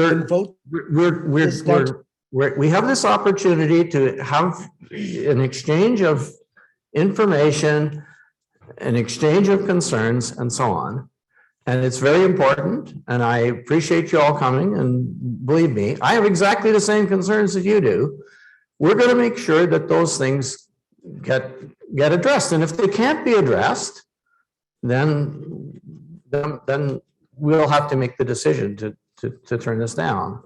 But at this stage of the game, we do not know whether they can be addressed or not, and we have to get that information, and that's the assurance that I'm trying to give you. Okay, so don't. The point that I want to make to you is that tonight I have seen and heard, like, I don't know, like, what's there, 100 people here today saying that they're against this. I haven't heard one person stand up at that mic, except for the representative for that company, to say that they're for it. So does that not give you a little added incentive to go out there and say, maybe the ratepayers don't want this? Well, yeah. Excuse me, Mayor. Maybe if I could just get back to. We do have to come out of the public meeting. We're past our curfew. We have to pass a resolution. So again, I want to thank you all for coming. I want to assure you that your concerns have been heard, and we're going to proceed with getting some answers to some of the questions. Follow up to this meeting so that we can attend. I would say yes, probably there will be, yes. I mean, we have quite a few open-ended issues, I think, to be. people that were here, but what I'm hearing is there's people online that have a hand up for over an hour and have not been acknowledged. How do you see that on the screen, the number of people? Well, I see 3 people who have already spoken and one other, but I'm sorry, we got people leaving now. You see what happens? Yeah.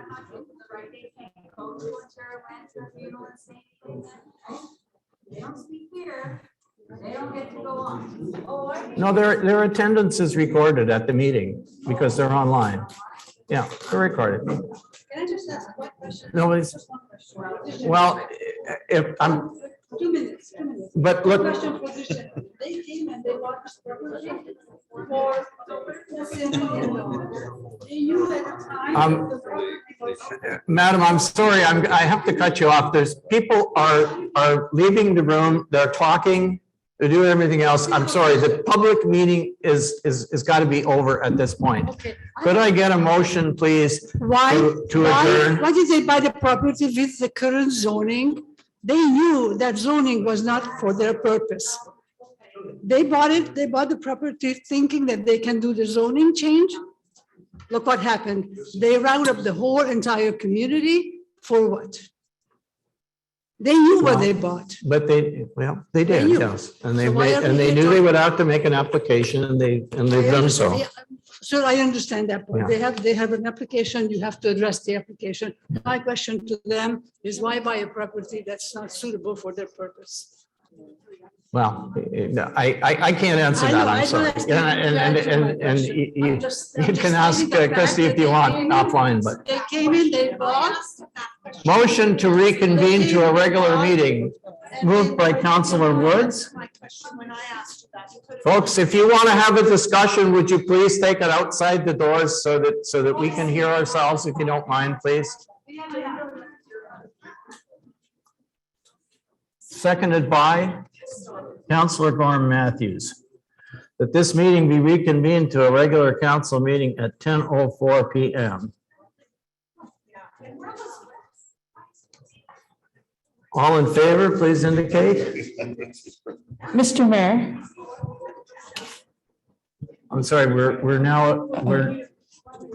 oh, sorry, Councillor Gorman. could we have a 2-minute bathroom break?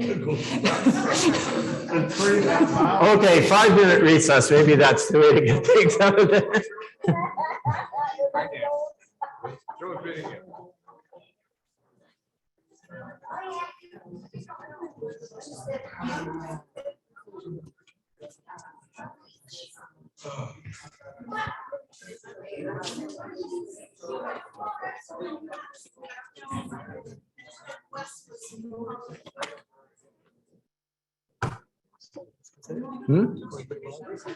Oh, I don't know. Mayor comment? Yes. I think a little bit of the tension that arose today might have been a result because many of us waited to read the official report before jumping to conclusions. And it wasn't ready in the middle of June when we thought it would be as a community. We didn't get it until last Thursday. I think that might have added to some of the heightened tension I have felt. I don't know, but maybe that in private with your council is the reports being ready when the people are told might assist everyone keep it lower in the future. Well, yeah, I mean. Is that rude of me or? does it No, make no, no, sense? yeah, I just, sorry, I'm gonna turn this off. Sorry, I'm just trying to get the sound. Let me do this, find my mute button here. Oh, I'm sorry.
Way we go.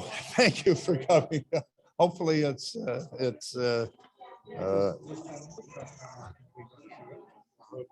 well, if you can prove, I've never met Wes, but if you can identify, here's what we're going to do, and it's environmentally no problem, you're gonna win, okay? But that's what we have to do, is we have to corner that, and I know, but what the community wants is for a peer review to tell us that, right? To someone independent to say, here's what they're gonna do, it's environmentally friendly, don't worry about it. And if we can do that and box that, you'll win. Either here or at the tribunal, right? One of the two.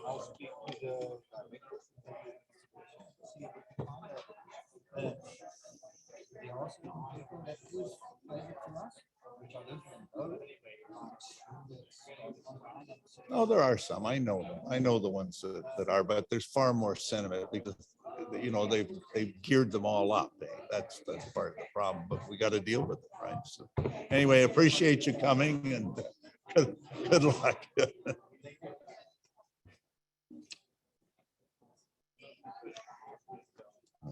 Giddy up and go. Let's go. Okay. George, you did pretty well.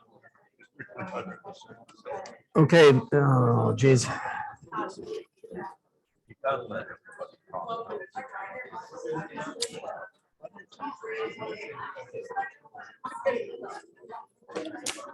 I don't know why this here, when we had our meeting in here. Okay, ladies and gentlemen, can we come back to order, please?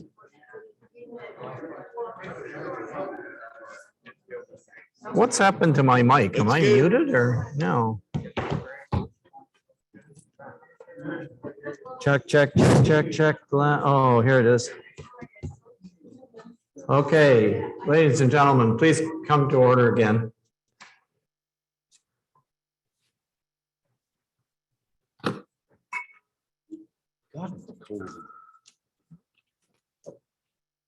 All right, so we did.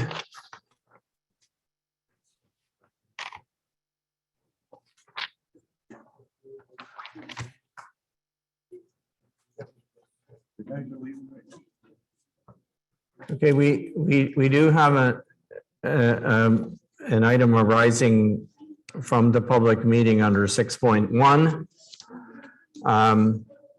And I don't know, I don't think we can spend a lot of time on this. Well, first of all, you know what? We actually need to do the curfew because we're past curfew. Let me find that one first.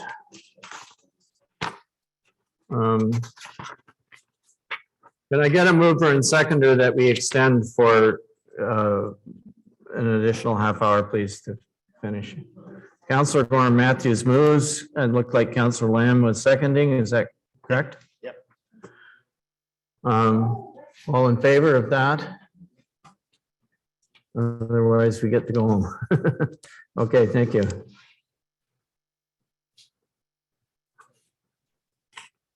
So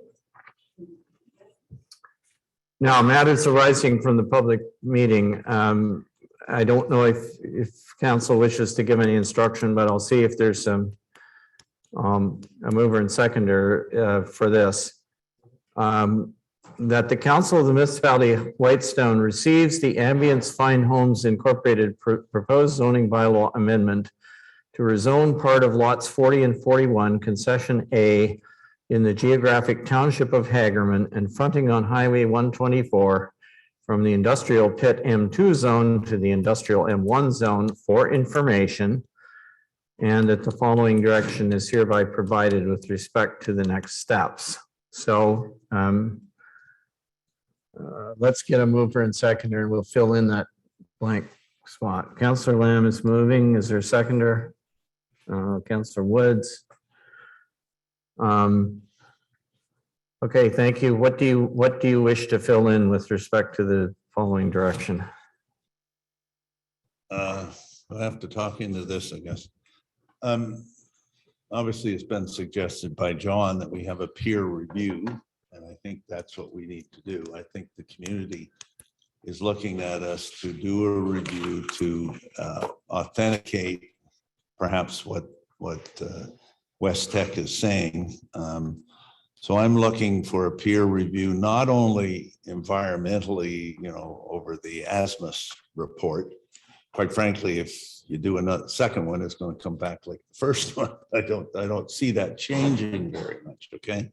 But I do see kind of a review of, I don't know, what we're lacking is looking at the processes that they're describing, be it weaving or be it machining or whatever, and taking specifically what they're saying they're doing and doing an environmental study on that, authenticating that there's no harm or environmental risk to that.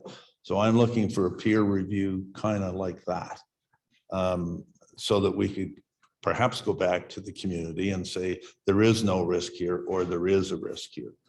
I also think the peer review has to look at obviously the various questions that have come up tonight, or the substantive ones, and answer those yes or no. I think also you need a planning review, like a planner to take a look at, another planner as an independent person to look at it, right? And finally, I would say that we need a social review. The social part of it, in my mind, is to say, how many jobs are there? What does that mean to the community? What does it mean in terms of tax revenue if they do go ahead with this? Because I'm sure their value will go up, or maybe it'll go down, as the other gentleman said. But there has to be a social review, because there is some social benefits, I think, to it, and monetarily. So that's the type of review that I'm looking for. And of course, I would expect that to be at the cost of the applicant, not at the cost of the community. And I think once that's done, I think we'll be able to then be prepared to go back to the community and say, here's what it is, and here's our decision, yes or no. So that's kind of all I have to say on this. Thank you. Okay, so I guess I'm trying to capture that in a few words. A peer review of a planner, a peer review of the. But the peer review of the planner is with respect to the environmental concerns, correct? Is that correct? Well, if we had an independent planner, we found another planner and say, here's the situation, here's our official plan, here's all this stuff. What do you think as a planner? You'll get a review. Now, that's kind of like asking the question of a lawyer. Once you get the answer, you better do what you're told, right? So that's the risk of going to an independent planner, right? He's going to make some determination. John really hasn't. He's kind of sat on the fence on this thing. So I don't know. Maybe we don't get a planner. I don't know. But we have to be able to be prepared to go back to the community and allay their fears, or agree with them. So I don't know how you put that in writing. Okay. So. Well, I'm just trying to capture something. I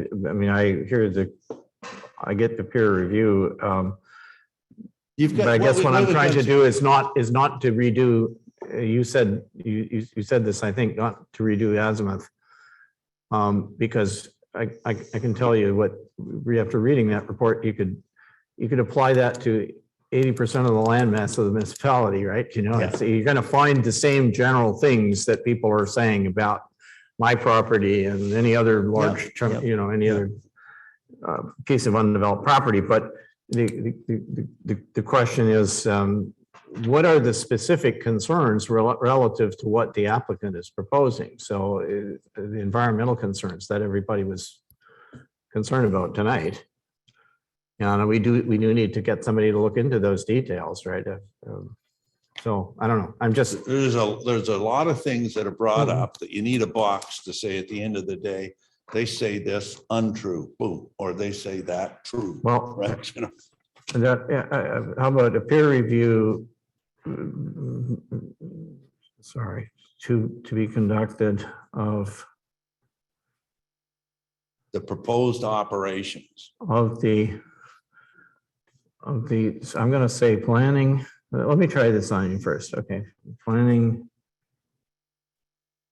environmental, and socioeconomic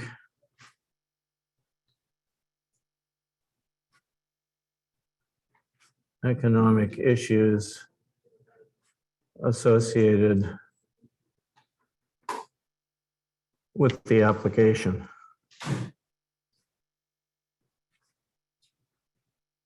Is that sort of? That's sort of it, but also to address the various questions that are pertinent or something. Yeah, okay, yeah, sure, that's a good idea, to address the various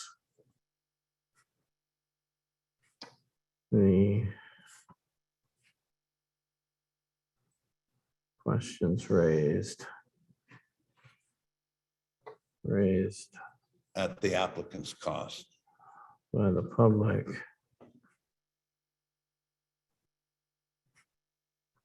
At the applicant's cost.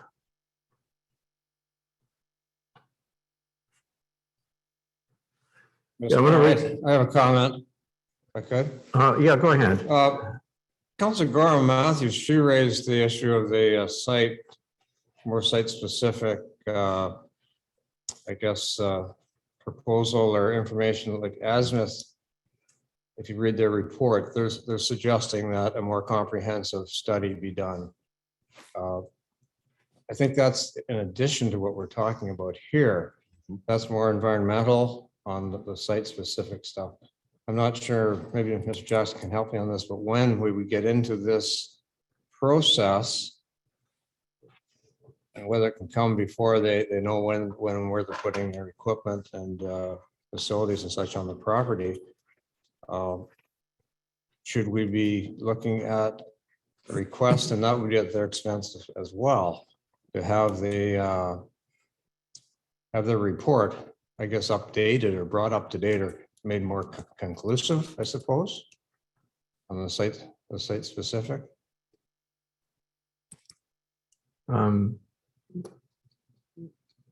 Yeah, I mean, I guess that I'm thinking that that's what that intent is captured here, but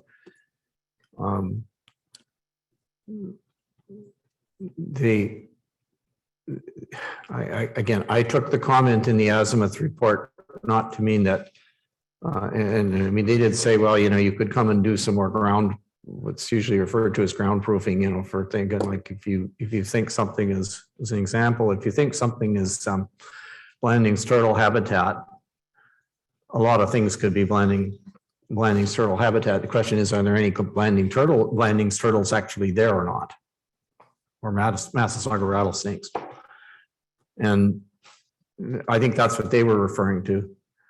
But the thing that is completely missing from anything that is, okay, so how much, you know, how much effluent is there going to be? How much water is going to be required? Where's it's going to go? What are you going? How are you going to make sure that you don't have a mosquito here? How do you make sure that you're not going to have a spill and it's going to go somehow into a creek that flows into Shawniga Lake or one of those kinds of things?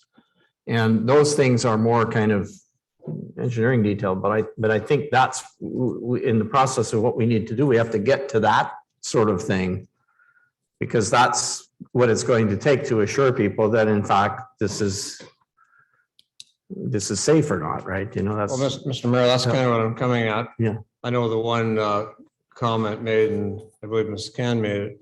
Carol, you mentioned the runoff from the building, where's all that dirty water going to go, that kind of thing. Maybe Mr. Jackson can help us on this. At what point are we looking at those site-specific issues?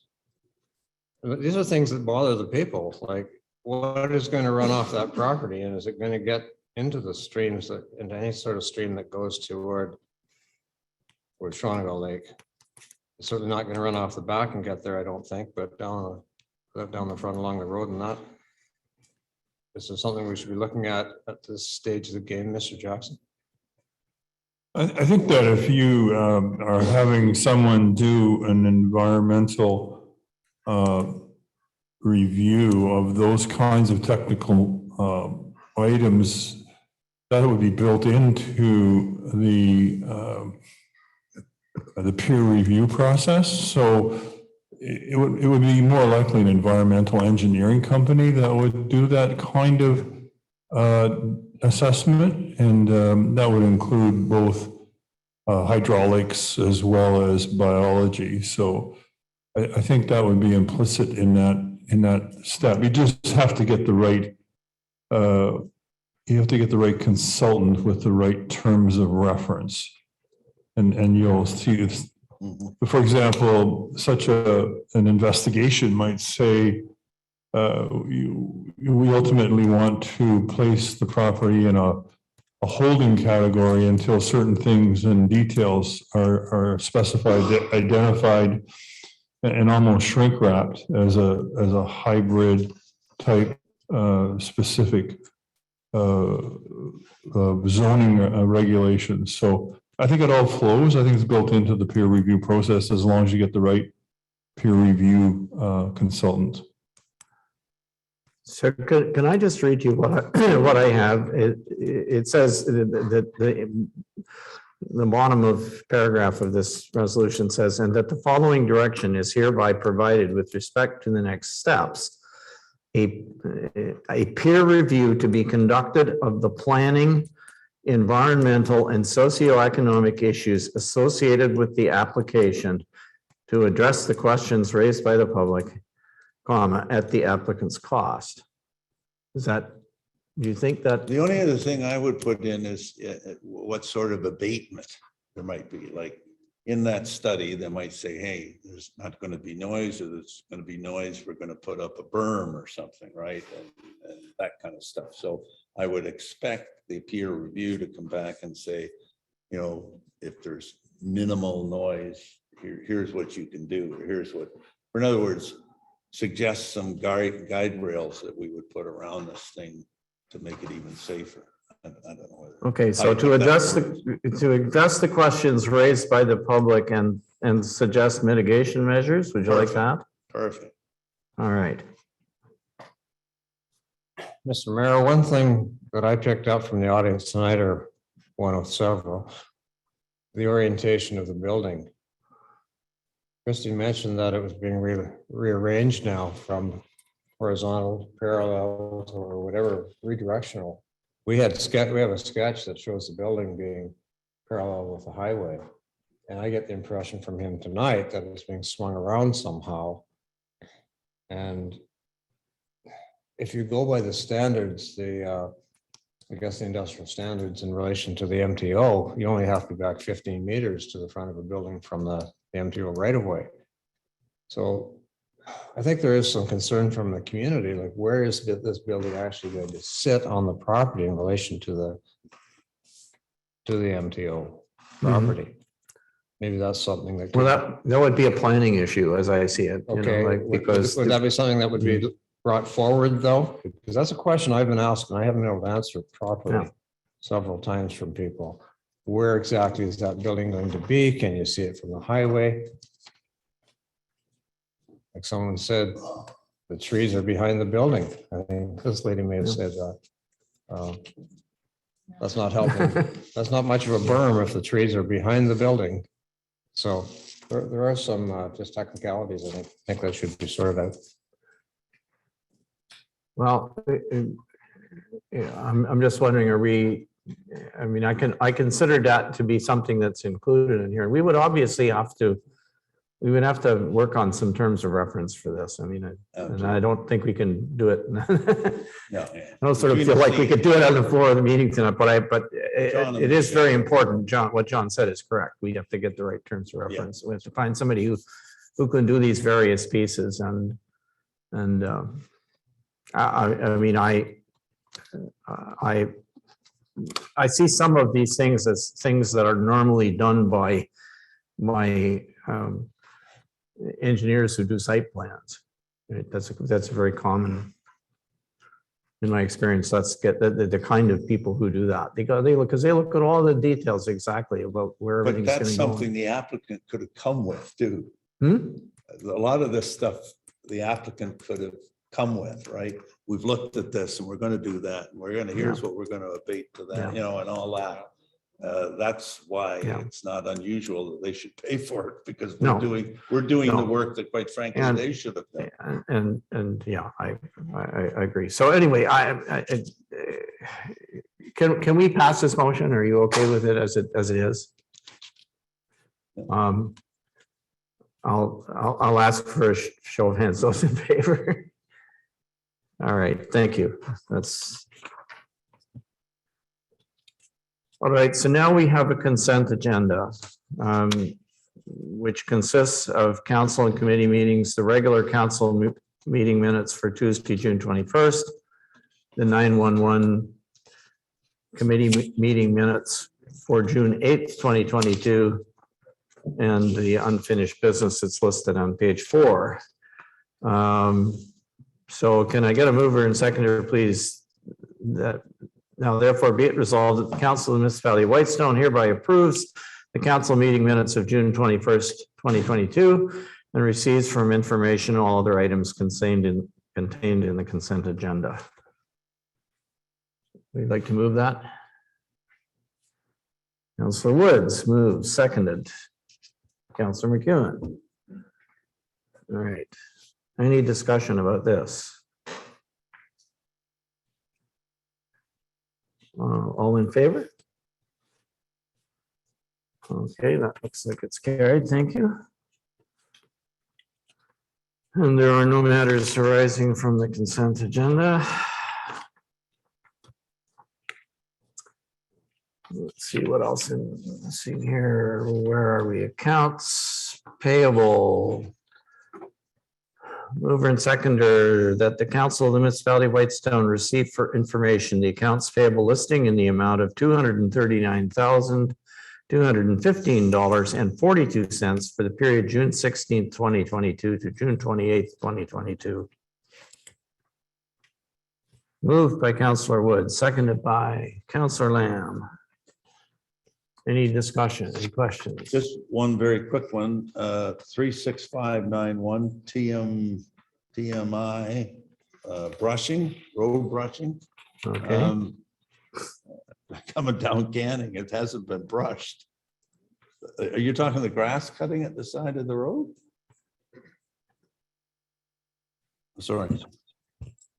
Yeah, through you, Mr. Mayor. Our Public Works Manager is online, but I can tell you that's not the grass cutting. It is the roadside brush cutting of the heavy brush against I think mostly they did the bunny trail, but Okay. I'll ask our Public Works But is there a Manager. tender out for grass cutting along the roads? or- Yes, there is. Okay, thank you. Perhaps our Public Works Manager could speak to that. David, are you there? Yes, through you, Mr. Mayor. The roadside mowing contractor will be here at the end of the week to start. Perfect. So this week they'll be starting. Thank you. Okay, thanks. Any other questions or comments on tables? If not, can I see a show of hands, please? Are you in favor? Good, thank you. Number 9, staff reports. We need to award a contract for the installation of a septic system for the nursing station. Can I get a mover and seconder that the council of the municipality of Whitestone does hereby receive report admin 2022-11 entitled Contract Award for the Installation of a Septic System for the Nursing Station for information, and that the council of the municipality does hereby award the contract for the installation of a septic system for the Whitestone Nursing Station expansion project to Tower Excavating in the amount of $47,500 plus HST. Who would like to move that? Beth Gorham Matthews, thank you. Seconded by Councilor McEwen. Any discussion on this one? Just seems expensive to me. And the other bids were even higher, but yeah, it's a septic system for $50,000. Wow. Through you, Mr. Mayor, certainly it was a surprise to us. We budgeted about 35,000 based on our engineer's recommendation. And these were the numbers we've got. So we do have contingency in the project, which we'll be using. But you're right, the other bids were much higher. And this is replacing the current one because it's no good? Is that what? It's a separate system specifically for the nursing station. They're currently connected to a shared septic system with the liquor store building, but it wasn't sizable enough to accommodate the needs for the new nursing station. Okay. All right, any other questions or comments? All those in favor? Oh, I guess this is a contract award. We should call a roll on this one? Or no? Doesn't matter?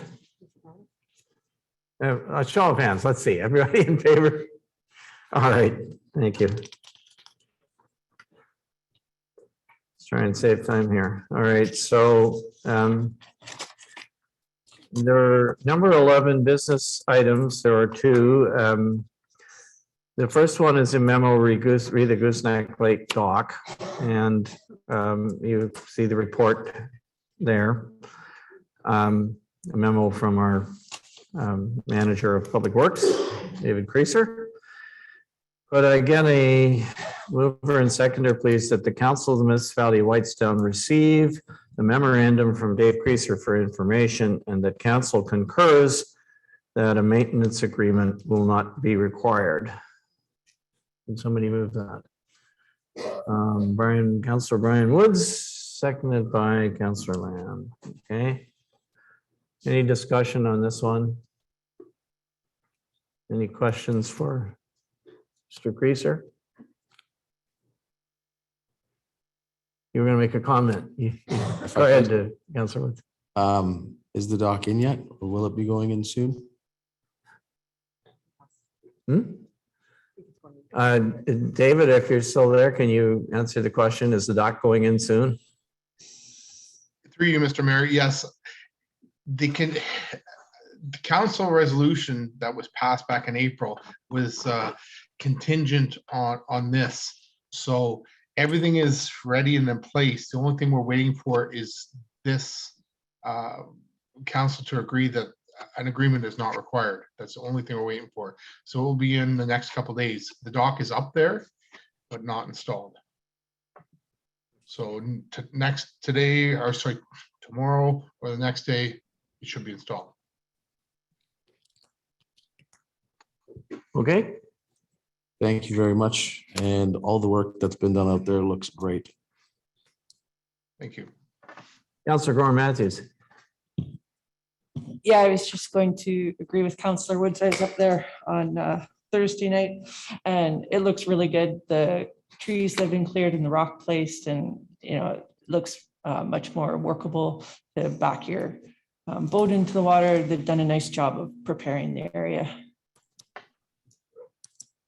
Yes, thanks. I went in myself the other day and had a look at it, and I was actually quite impressed with what had been done. And so I pass on to our public works staff, did that most of that work, rearranging the straightening out the boat launch, and it's now in a different, the dock's gonna be in a different place, so I think it's gonna work out well, but I was certainly impressed with the way it looks, so. All right. Thank you. Anything else? All in favor of this motion? Okay, thank you. That's carried.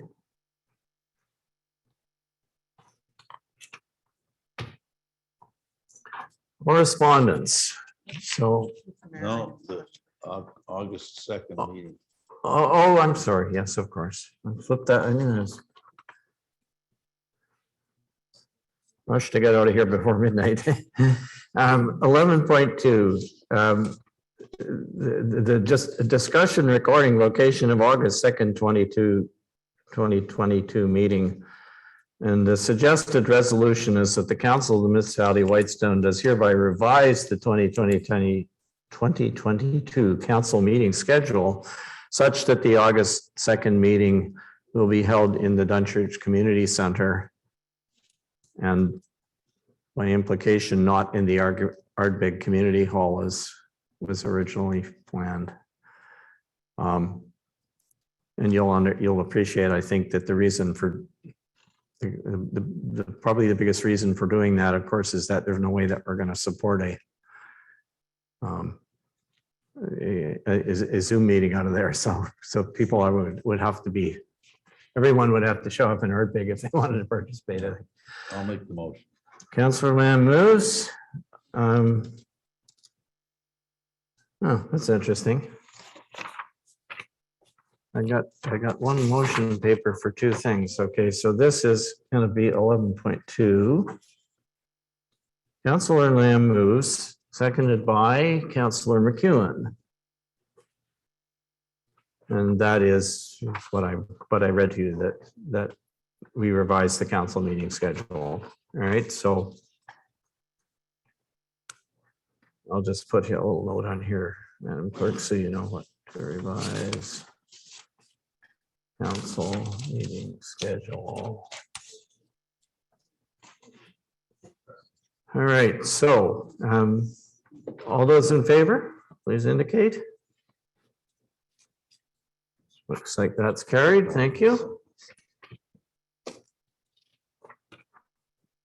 Mr. Mayor, can I just make a suggestion that we contact our big community club to let them know that we aren't coming? The last time that we canceled the meeting was back when Mayor Armstrong passed away, and no one contacted the club to let them know that we canceled the meeting that time. So I think just if we can touch base with them to let them know we're not coming. Will you take that on, Madam Clerk, please? Thank you. All right. Now we can do number 12, which is the correspondence, and there are there's something chirping away here. That's the curfew signal. No, that's my bedtime, right? So the two items that we have are the CN News release regarding their investment of 430 million in Ontario, and an email from the Lorimer Lake Association regarding the official plan amendment dated June 24th, 2022. And my understanding with that one is that I know the author of that email was on the phone earlier, but she thought, given the fullness of our agenda tonight, we should leave that till the next meeting. Am I right? So is there anyone who wants to discuss the CN News release? Well, just back on the Lorimer Lake. Yeah. As long as we get some advice from our planner on that, right? That's a planning issue, really, opening the official plan, right? Yes. Just when we come to it, if it's the next meeting. John should be commenting on their suggestion, right? Yeah, actually, I think that's probably a good idea. I mean, all that was going to happen tonight was that Cecilia Parks is the lady who wrote she's on the executive of the association, wrote the letter, but she said they're asking us to do something, right? So we have to I mean, I don't think we were going to make a decision on it, but we were going to allow her to tell us why she thought it was important to do what she wanted, what they wanted us to do. So. So can I, as far as extracting for discussion, can I put none then? It's for tonight? You good with that? Anybody object? No? All right. Thank you.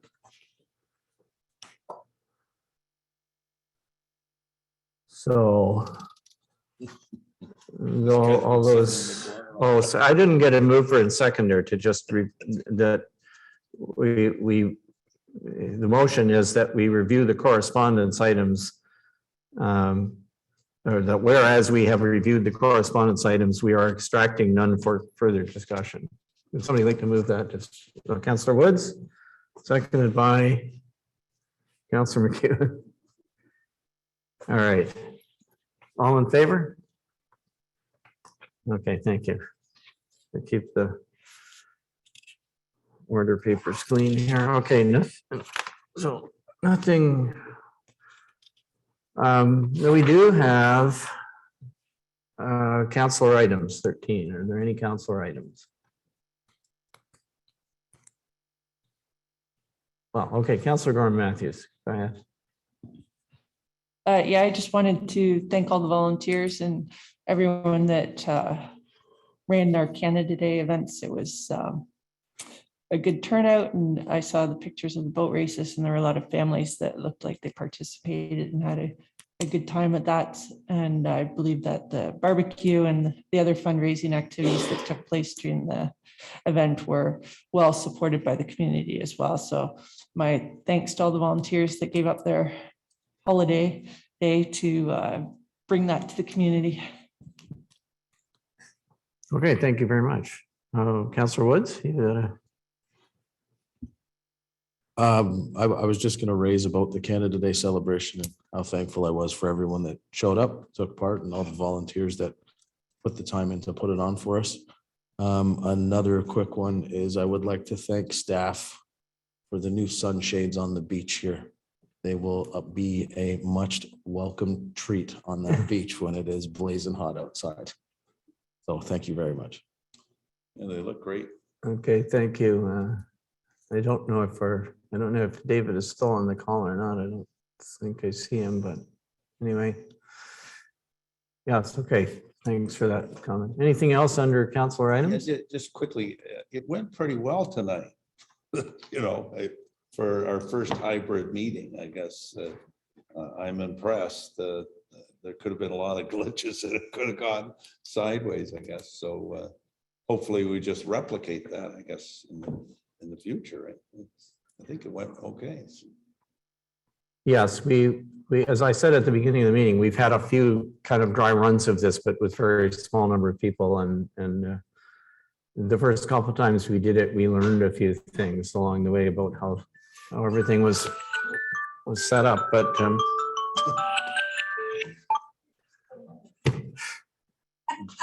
better go to bed. I think what I did was I hit the snooze button. Sorry, my apologies. We'll finish up before it does it again. But yes, I think we're getting an increased confidence. And again, I do want to express our appreciation to Luke, who is still hanging out there. He was our safety measure to make sure that in case something. What do you do on July 19th? What's that? You're getting more overtime. All right, so then are there any questions from the public?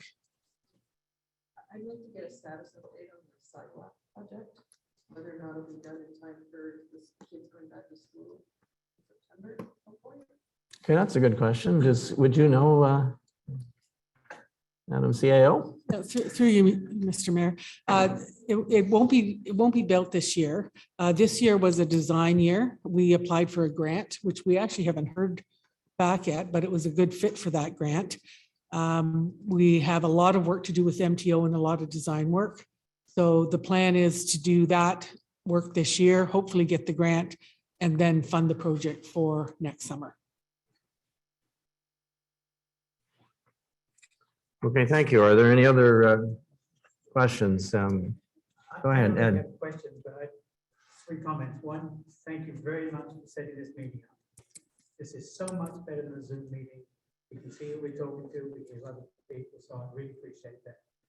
The second thing is, as far as the pool's concerned, and I know it's not on the subject, but did you know that Peter Hopkins is not running for re-election? I did, yes. Because he's one of the major proponents. We have to be careful because from what I hear, McKellar is going to vote and they're going to get ahead. And I hear Carling as well. So we have to be careful. Thank you. Yeah. Okay, I won't comment. Margie, go ahead. I think as a frequent flyer, I should be the one that you guys thank everybody else, but I want to thank you guys because I recognize totally not only the time that you've taken tonight on this proposal, but I honestly think that if everybody in Whitestone, the amount of time that this proposal has taken, it would shut the municipality down. So thank you very much. In particular, Josephine, I just want to mention to your comment that the change of the site plan is really relevant because if you look at the original proposal and this proposal site plan and then you overlay it with what Azimuth is looking at, there's actually a lot of discrepancies between the address data, 1526, 1524, 1570. And for my analysis, and you know that's what I do best, that the site location of that building is really critical to waterways, and it was located in that position because it's one of the few. If you do it, it's one of the few places that a building of that size could go and not impede on the 30-meter buffer that's required for the water courses. There's 2 water courses on that land, one that flows into Schwanaga, one that flows into Snake Lake. So I really appreciate that focus on that particularly because I think you're absolutely right. I have a well. I live, I'm on the aquifer that they'll be on, I'm quite certain of it. And I do appreciate the diligence that is going to be putting in that regard to water, because that's, I have to protect that. We have a, if it's yellow, let it mellow rule, and I know you can't do that and industrial complex or your staff that, but it's the only way our water and everything works. So I appreciate the diligence with the water courses. So, thank you so much. Okay, thank you. Anything else? I just want to get a sort of comment. This Canada Day celebration was fantastic. The bar was fantastic. Grandkids in from Whitehorse and then enjoyed the boat racing next. The only problem was that my granddaughter won the race apparently, and my grandson then jumped off the boat and flattened him. Anyway, thank you. Well, those things happen, but they are fun to watch, right? You agree? Yeah, it's everybody seems to like that activity. It's not something I would have ever thought of before I saw it for the first time, which I think was in 2019, maybe. Last time we had this thing. All right. Anything else? That means we can do our confirmatory bylaw. Who would like to move that? Councillor Gorham Matthews is moving and seconded by Councillor Lamb. All in favor? Okay, thank you very much. I am too. And how about adjournment? Who would like? Oh, Councillor Woods has got his hand up. And Councillor McEwen seconds. And it is 10:55. And we stand adjourned until July 19th at 6:30 p.m. And thanks all of you for your perseverance, especially those of you who hung out to the bitter end. I do appreciate it. Have a safe trip home and enjoy the rest of your week.